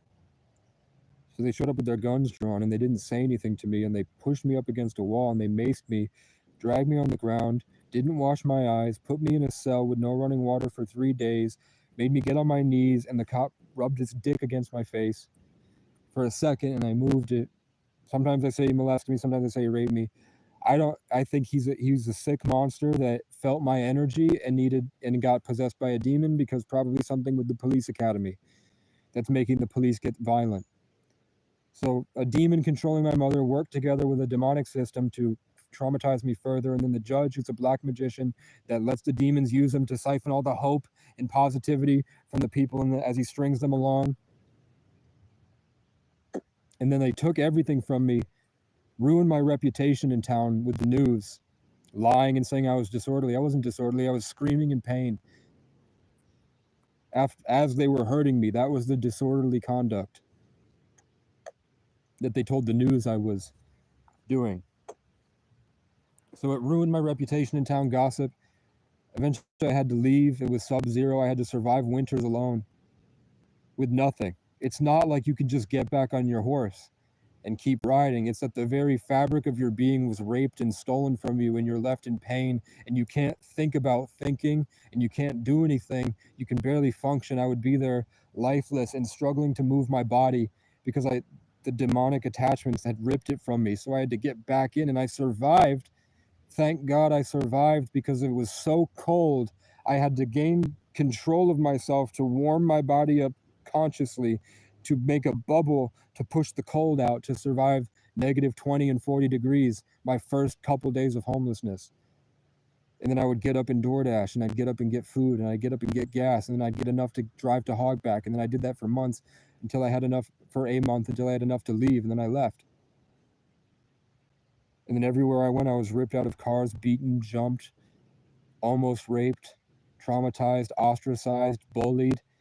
People would take their problems out on me. People would hit me. People would walk down the street and hit me because I looked homeless. So and I looked hood because I drove a Dodge Magnum. So people assumed I also had money. So they would come at me jealous and trying to prove that they were hood to me, who didn't give a fuck about being hood.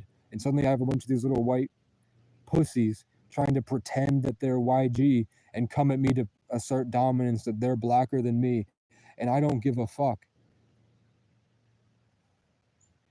Wound up living with gang members and realized I'm more gangsta than they were. But only because the system that hurt me hurt them a lot worse. So I was actually a way for them to give themselves the healing that they needed that nobody gave them. That's a big part of God, is that you get to heal what nobody healed you, you get to help people where nobody helped you, and that's how you help yourself. The ways that I needed people to help me that nobody ever did, I was able to be that for other people, and then I realized that we're all one because I was healed from how I healed others. You know what I'm saying? Let's clip that. Who's this? Redneck Fishing. Oh, that's Will. I appreciate it, Will. That'll go to a pizza, man. I will get a pizza and I'll enjoy myself. I'm gonna fast because it's helping being out here fasting. I hope you can see. I don't know why. I don't know, man. I know I do some crazy stuff. I never am trying to pull on anybody's heartstrings for money. When I'm like, send me money, what I mean is that there are people like Westy and Christina and people that have just come into my chat to tell me how wealthy they are. And I'm sitting here like, if I had a computer, I could get free music software. I could start editing these videos, making better content, reach a wider audience, do stock trading. I've told you guys I made a lot of money day trading before. I just don't have, they sat in the chat and watched me not have enough money to fix my computer, and they watched me go to jobs and for months not able to get a job. And then they come into my chat and tell me, I have $20,000, but the only way I'd ever give you any of it is if I had $1 million. And I'm like, I told, like, if I got a $1,500 car, I could go to a place where there's employment. I could go to a gym every day. I could get around easier. And then immediately I would probably be hired, because living in a car is much different than living in a tent. I've already been told by the Dollar General, if I had a car, they'd let me park it there and work there, because they have another guy doing that. But they didn't like when I said that I didn't even have a tent. They were like, why don't you figure that stuff out first? And then immediately when I was healed and I was about to go work at the dollar store, that's when the cops showed up back in October. And then I had to go, I regressed a lot. And I was like, I don't want to, I was just ready to work. And now I'm back to like square one. So I'm going to figure that out. And then that led me down the wrong road. Not the wrong road. That's what I mean when I make posts like, give me money. I'm never trying to extort people for kindness. And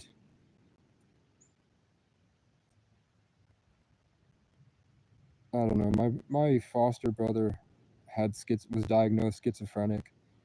I'm not diagnosed schizophrenic, but he would tell me that he was always talking to people, and he told me that he wanted to switch souls with me.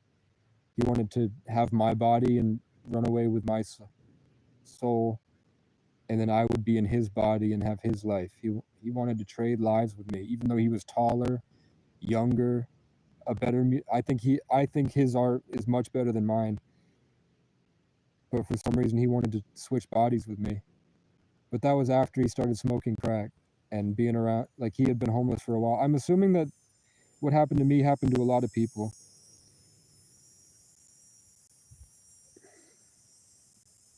But I always think that if I had gotten him here, even though he was really stubborn, no matter what I did for him, he always thought his way was better. Which I was the same way when I was younger. Get away from me, fly. And now he leaves. But I knew, like, when I sit here by myself, I imagine that he's with me still. Like, sometimes that's how I cope with being alone, is that I imagine there are people here. Like, my ex, the version of my ex before it all went wrong, is with me at all times. I keep her here in my mind. My foster brother, who was never my foster brother, but I call him my foster brother, John Michael, I just imagine that he's here, and what he would do, he'd get up and kick the ball around, he'd put his headphones in and he'd walk in circles, he'd try to do some exercise, he'd go and walk around town just to say hi to people, because he saw me doing that. He wanted to be me, he wanted to be like me, and then he became competitive. At first, he wanted to use me for my music studio and smoke my weed. And then he slowly, over time, which is what people in my life tend to do, is that eventually they get competitive and jealous and they want to take something from me. So he would do that. He would he'd tell me he was taking my energy and stealing it.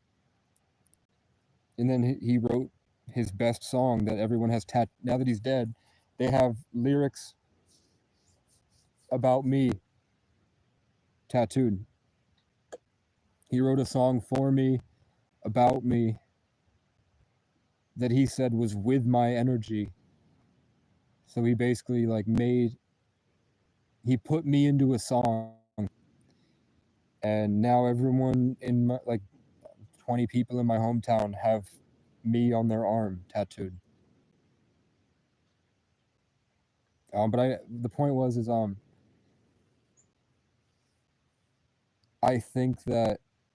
like to think that if he was here, I would have been able to help.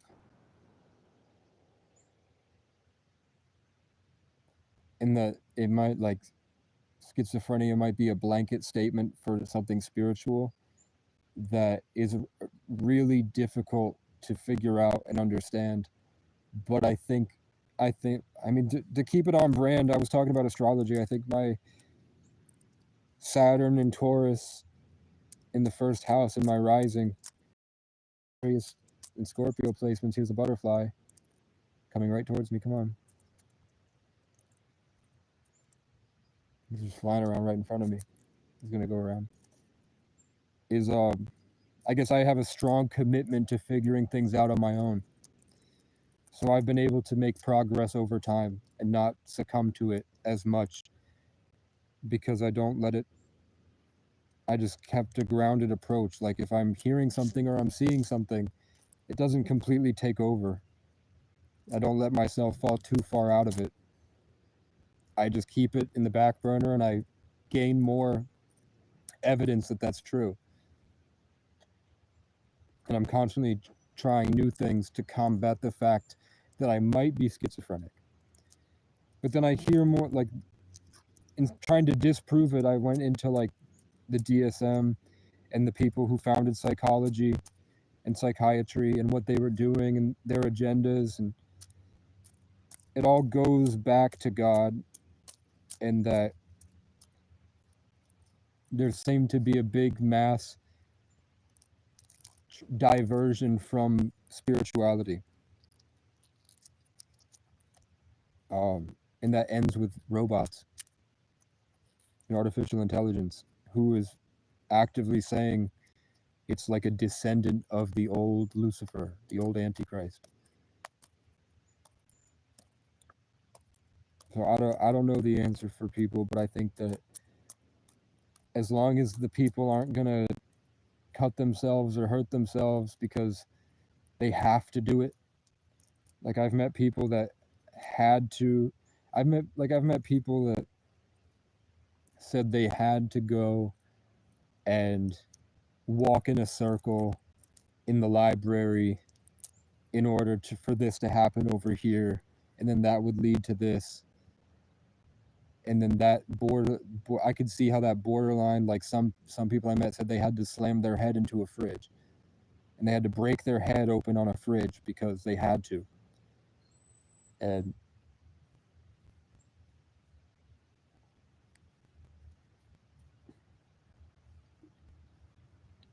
I don't know how to fix that. I don't know how to instill in somebody that no matter what happens, that's never the answer. Like I think that somebody who diagnosed with schizophrenia could live out in the woods by himself and commit to figuring this out, as long as they committed to have like a moral code, to never hurt themselves or hurt other people, and just have this rationality. That's where I think that I don't have schizophrenia, because I'll get delusional to a point that I don't really care what people think of what I say, and I'm just going to live life the way that I want to live it. I don't care if I smell or if my teeth are yellow or if my hair looks crazy. I over time learned how to just go and talk, like say whatever I want. I know that I'm missing out on a lot of empathy and what people consider reality. I might be detached from reality, but it's never that, like, if I got an invasive thought that said I had to slam my head against a fridge in order to save my mom or something, I wouldn't do it, because I know that, like, okay, what does saving my mom mean? It means you're gonna kill her? Why would I listen to you? Or I'm like, don't you think it'd be easier for my mom to be saved if you recorded YouTube videos of yourself eating better and built a system in place that you could share with people, and then people can see your progress slowly over time? That might be more inspirational and have a higher chance of helping the people, but like my friend is a nurse, and she told me that one kid came in that cut themselves, and then they took a black Sharpie and they scribbled the Sharpie into their cuts, and they cut themselves all over.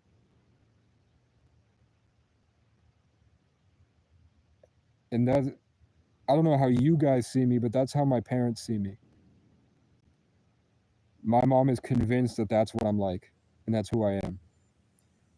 And she insists, and she'll even call the police and lie to them to insist that I go to a mental hospital where all that's ever done, it's never had a positive impact on me in my life.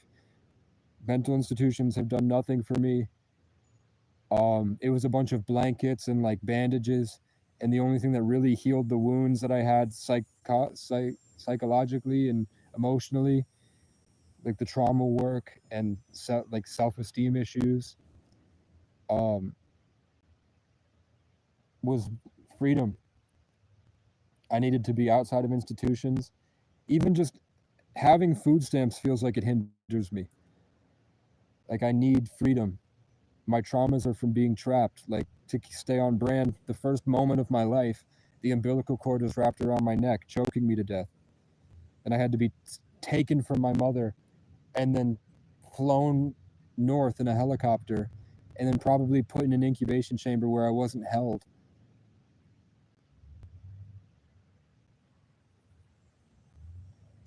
If I go back through the times that I was shown affection in my life, I could probably count them on my hand.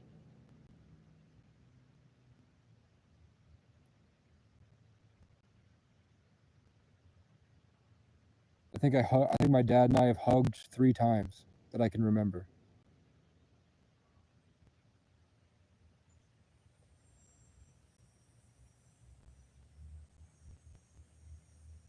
I remember crying and hugging my mom, but it wasn't often.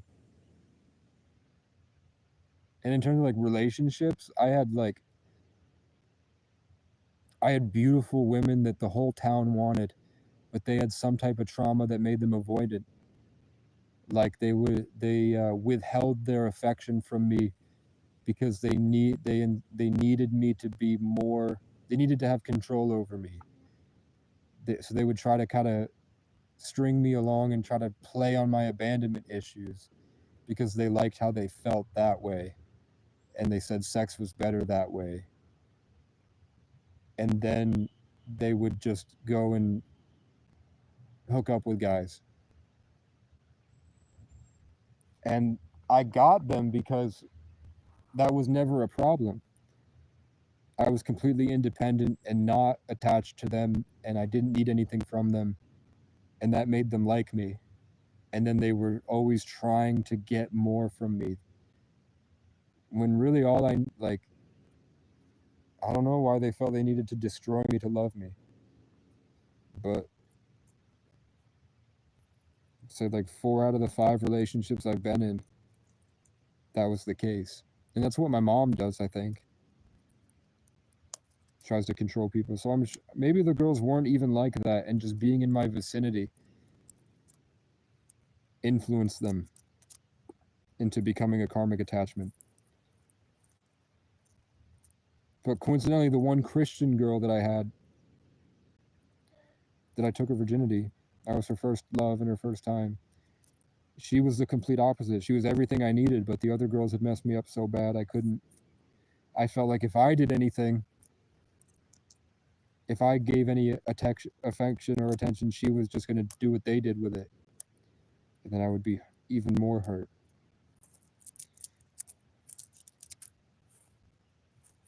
So it was just bad timing.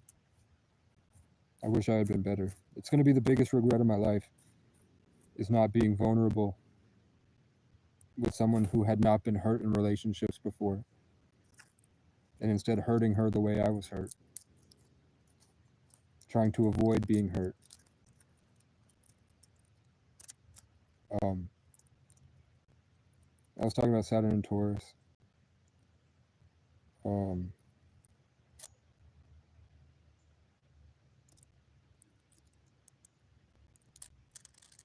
And how I'm not schizophrenic, but my parents think I'm schizophrenic. My mom convinced herself of a lie in order to function, because her soul can't cope with the abuse that she puts it through in isolation.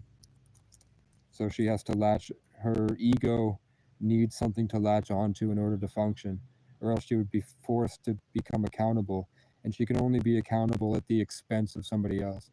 So she can only make progress if somebody else is worse than her. So they assigned a black sheep, and they're going to continue to make progress. They're going to continue to make progress in their own delusion that they will violently defend at my expense. It's like they can't see me. They're prejudiced.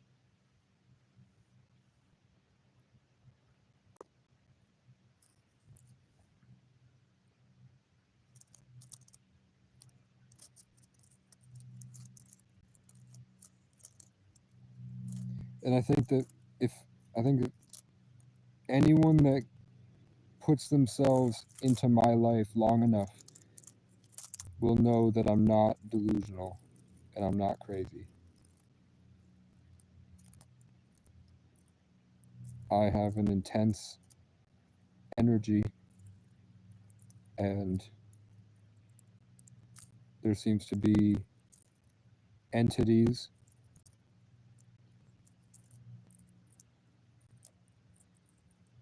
sort of fly in and attach and fly out like a beehive. And the suffering that I've went through has allowed me to be sort of a funnel. And now something about my aura, like the kids say, aura,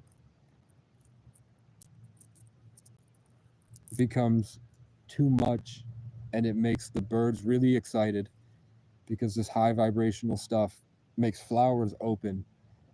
That's why birds chirp so high pitched. It opens the flowers and it makes nature grow. It encourages love. Birds love me, but crows that thrive on control and fear to scare their prey out of their hole and farm them need to have their territory set so that they can feel and they can sort of intuitively pick up on what's under the ground. Where are the mice hiding? What can they drive crazy enough to be easier to kill? So when I come through, it just dissolves that, and that makes them angry. So there's one right there. You probably heard him a few times. They're on the other side of that bridge. These ones are too hot, so they're waiting for it to cool down to come into the field, but they're just beyond that tree line. And I can feel them because I can feel when I speak, my energy comes through. See, they're calling more when I do this because I'm moving it this way. And then they the equilibrium of that, they're constantly trying to tear and change that because they feel like they need control, and I'm freeing everything. So they call to trap me, and when they can't trap me, they try to take me from me. We're just two opposing sides. Control versus freedom.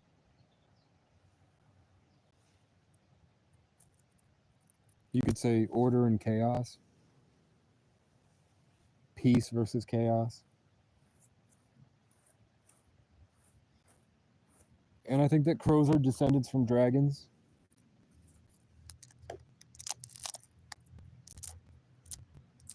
Just like roosters are.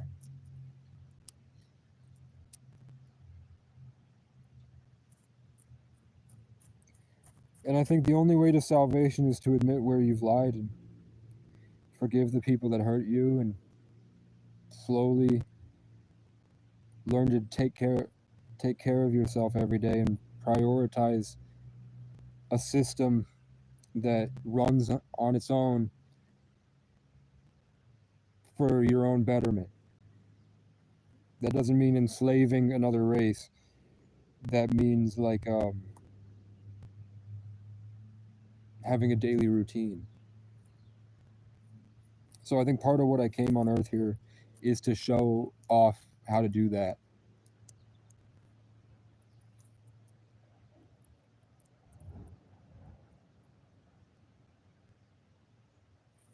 With Uncle Will's $10, I have 25 now.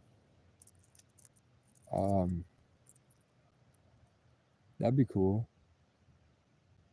I mean, let's just keep stockpiling it, and then at the end, and if it comes through or if it doesn't, like August 1st, I'll go down to Lebanon to Domino's, and they have this deal where it's any pizza, any size, with as many toppings as you want.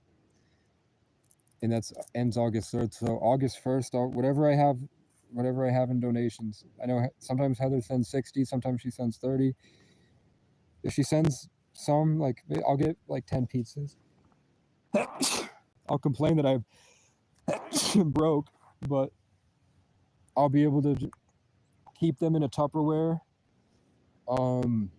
Maybe find a freezer, like somebody that will let me put the pizza in the freezer. Like at the food shelf.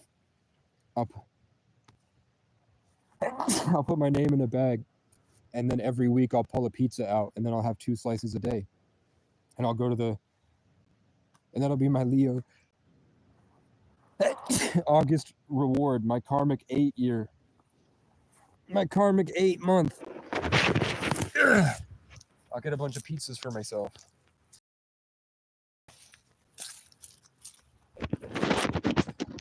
I started thinking positively, and all the mucus, and all the negative stuff, the disease.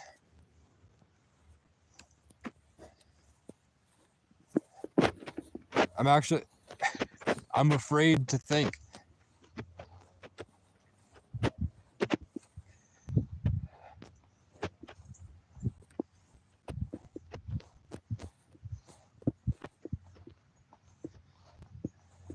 You guys don't know what they did to me.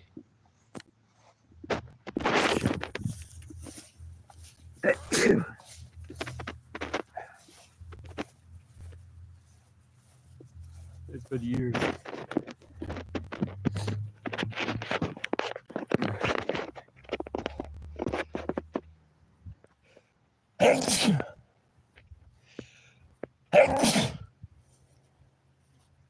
Gross.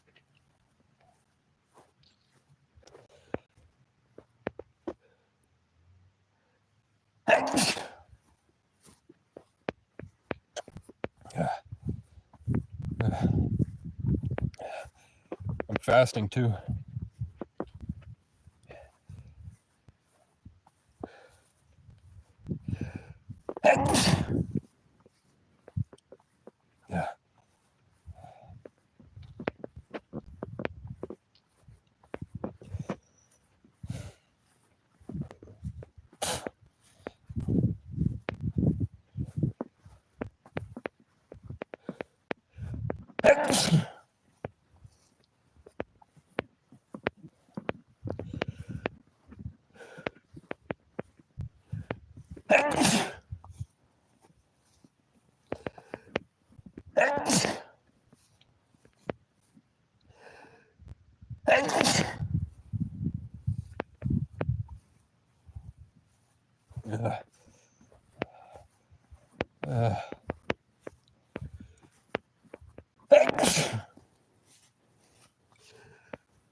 Yeah.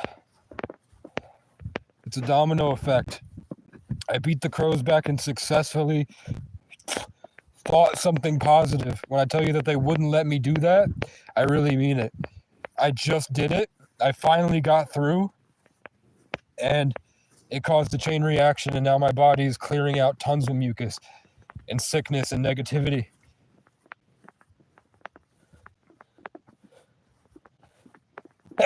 They were trying to keep me in.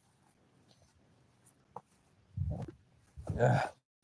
Turn my vessel to a cage and make it so I can't speak. They're still coming. They're coming. They're...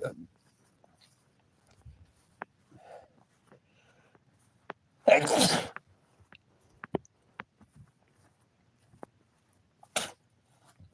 don't care. There's a bunch of snot all over my hair, but I'm going to the river anyway.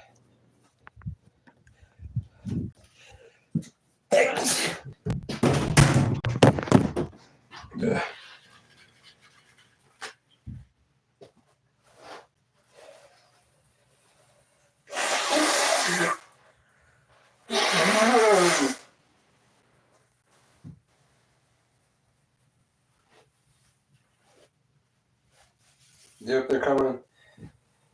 They're setting up to do it again.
...2024 was bigger, expansive, higher energy, deeper, more balanced and grounded, but vivid emotional depth, like exponentially more knowledge. And then the snake year is smaller, simple, more comforting, precise. So last year, I had these really tall mountains that were surrounding me. And now this year, I have a field instead of like a big long winding trail through a bunch, like a gauntlet. I just have a circular field. And tarot readers have been telling me for like a year that this year they saw me in a field. And I thought that that meant I was going to have my own land.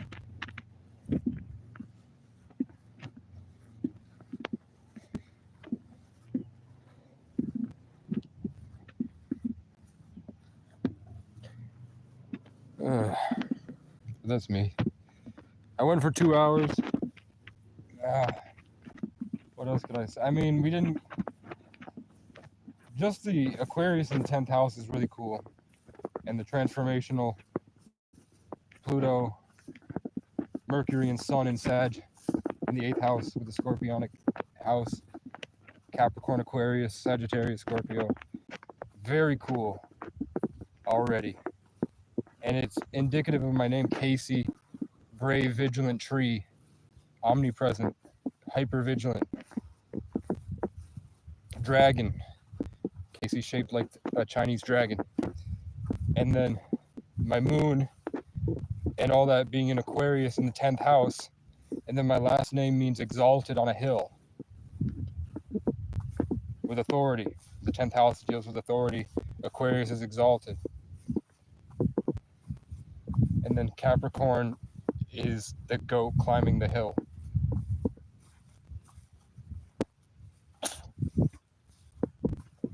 So my name and my astrology coincidentally mean the same things.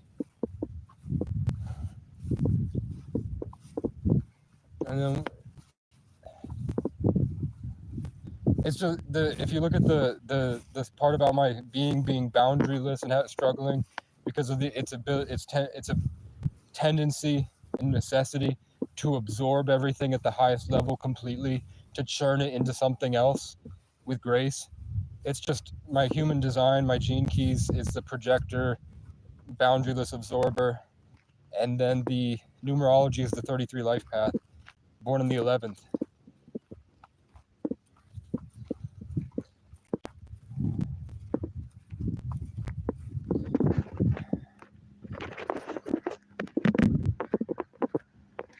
I just have a really specific, sort of extreme and unique facts about my systems of creation that have been in place for thousands of years. Like, it's proof that it's not a coincidence that I was born. And then you can see after I was born with all the KCs and the J's, the K's and the C's, the Kendricks and the Coles, the Kanye and the Jay-Z, the 11s and the 3s, the 11s and the 10s, the 6s, the 33s, the 11s, and how Gary's, Vincent's, John's, Michael's, Nate's, Alex, Sam, Owen, like Owen Cook,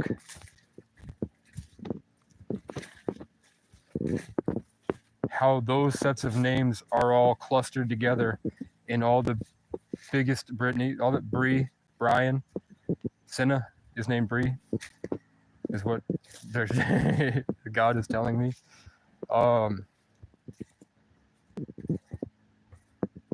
You can see, and aliens are going to see this, and they're studying me, and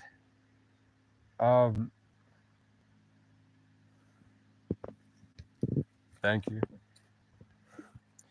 There's a bunch of nice girls that seemingly seem much more put together, like attractive, and seem to be like, I would assume that they would be like the girls that I wouldn't be able to talk to in school. Even though I got like pretty girlfriends and the baddest bitches in school, I was not popular. I was not, they wouldn't invite me to their reindeer games. And there's a lot of those types of girls that are playing the reindeer games that like my content and watch me a lot. So they showed me that, at least. I'm not Drake. I'm not even in a position where I would want to hang out with anybody. But it feels good to know that this internet persona is liked.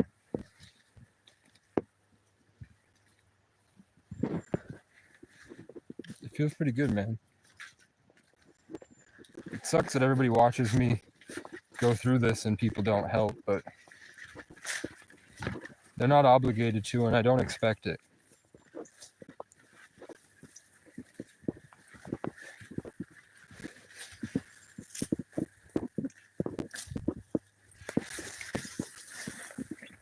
Cinna is pretty hot, I think.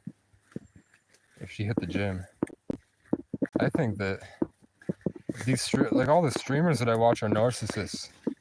That they did not have this humility of their experience, and that drove them so far out of the scope of my human endeavor that they're unbearable to be around. Egos out of control. Like I think I would hate being around streamers, especially now that I know that they do rituals. Like it makes me really grateful for what I've been through. I have my solar chargers, and I brought, you'll see. I came out here earlier and there was a husky going through my stuff. Oh, hello, duck. And grasshopper.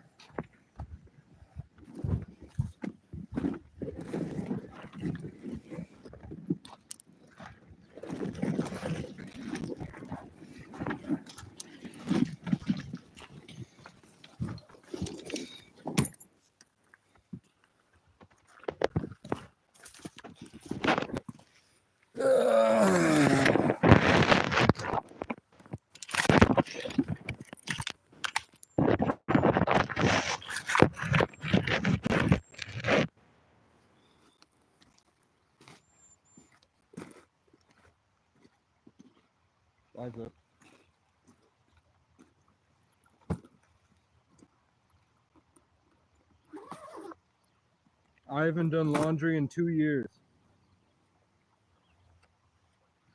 I only have dish soap.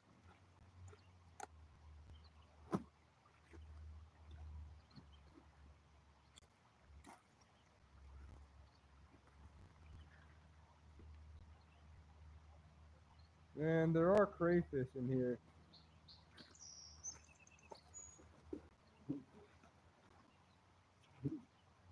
That's gonna overheat.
Quiet.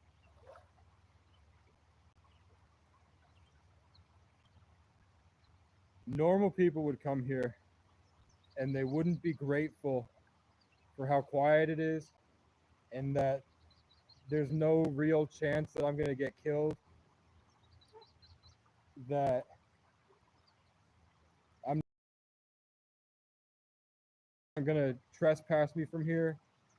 They're not going to lie and attack me. I can be here as long as I want. If I just wanted to sit right there, I could sit there for a month straight and people wouldn't bother me. The only problem is that there's a crow's nest right there and they're nonstop. They're trying it right now.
Good enough for me, man.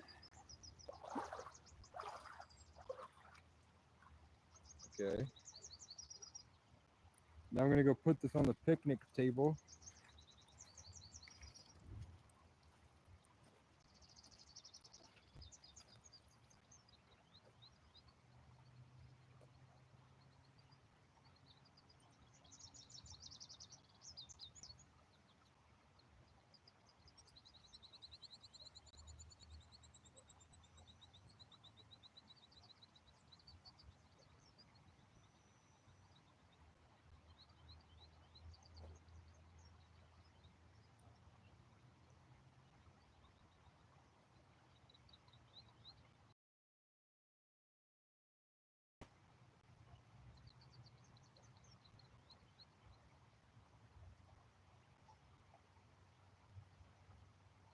How lucky could one guy be? I kissed her and she kissed me. As the fella once said, ain't that a kick in the head? The room was completely black. I hugged her and she hugged back. As the sailor said, quote, ain't that a hole in the bone? My keep spinning. I go to sleep and be grinning. Life could be beautiful.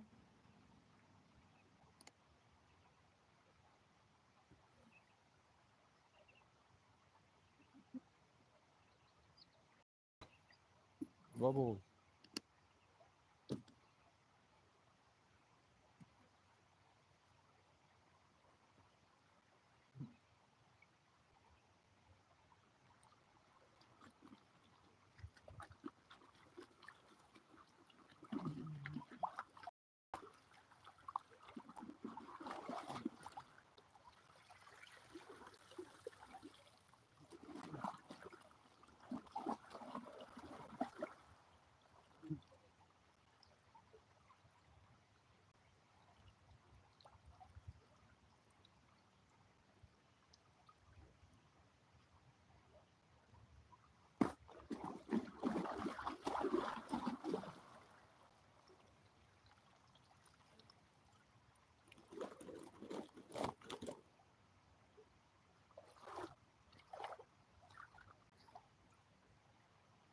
As long as I follow God, and that means like the natural flow of the song that I'm living inside, I find things like I ask for a red and black shirt and I get a red and black shirt and I wanted to work at a farm. It's a red and black shirt with a farm and I think about my hometown a lot and it's a farm from my hometown 200 miles away.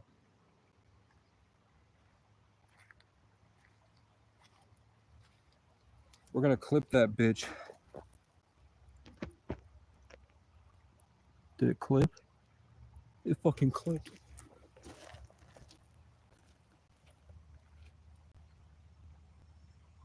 Who are you? Stop watching me. Go live your own life.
Ugh.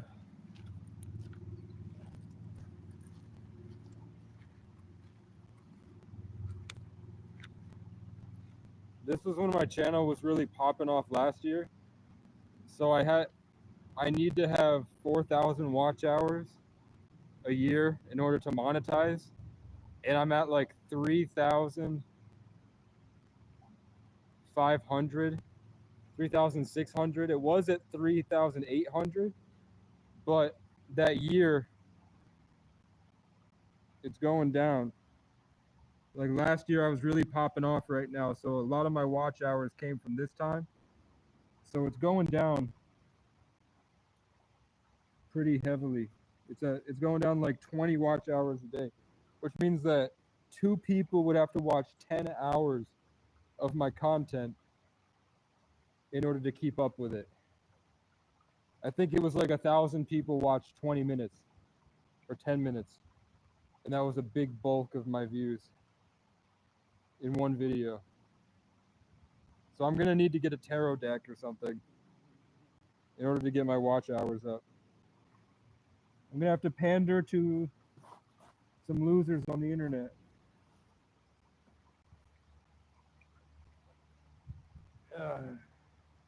Let's just start with these.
Get away from me, fish.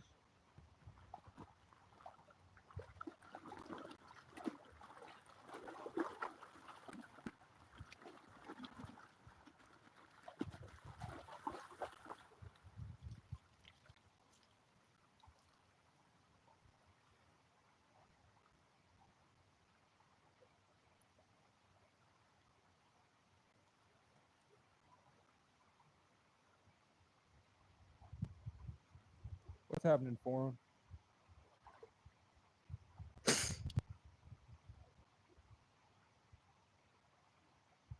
Some booger sugar for the fishies.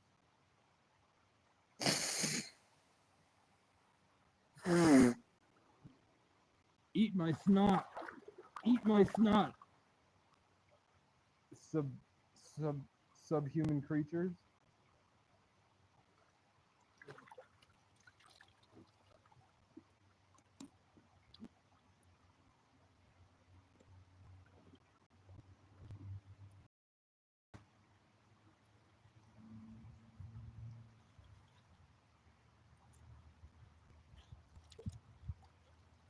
Eat my snot. I am the greatest.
Back off.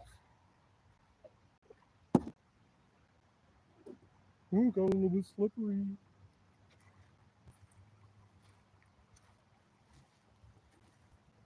I hate you.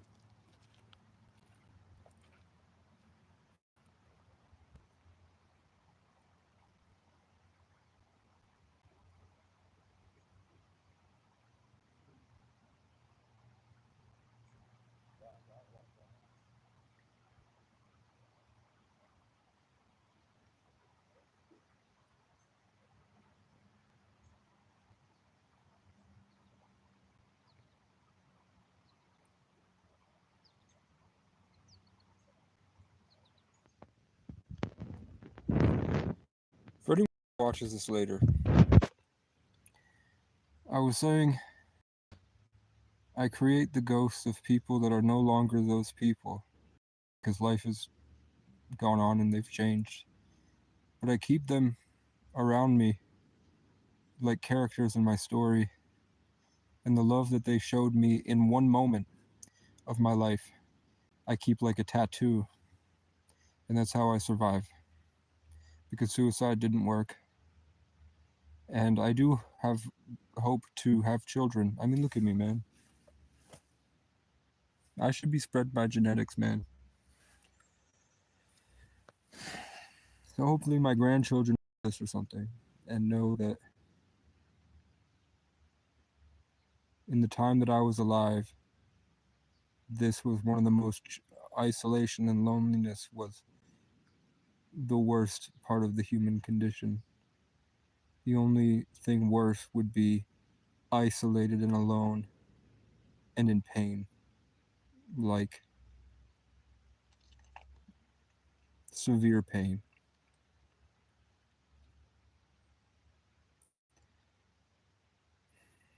I can sort of empathize with people that have cancer because I had a disorder that made everyone I love give up on me.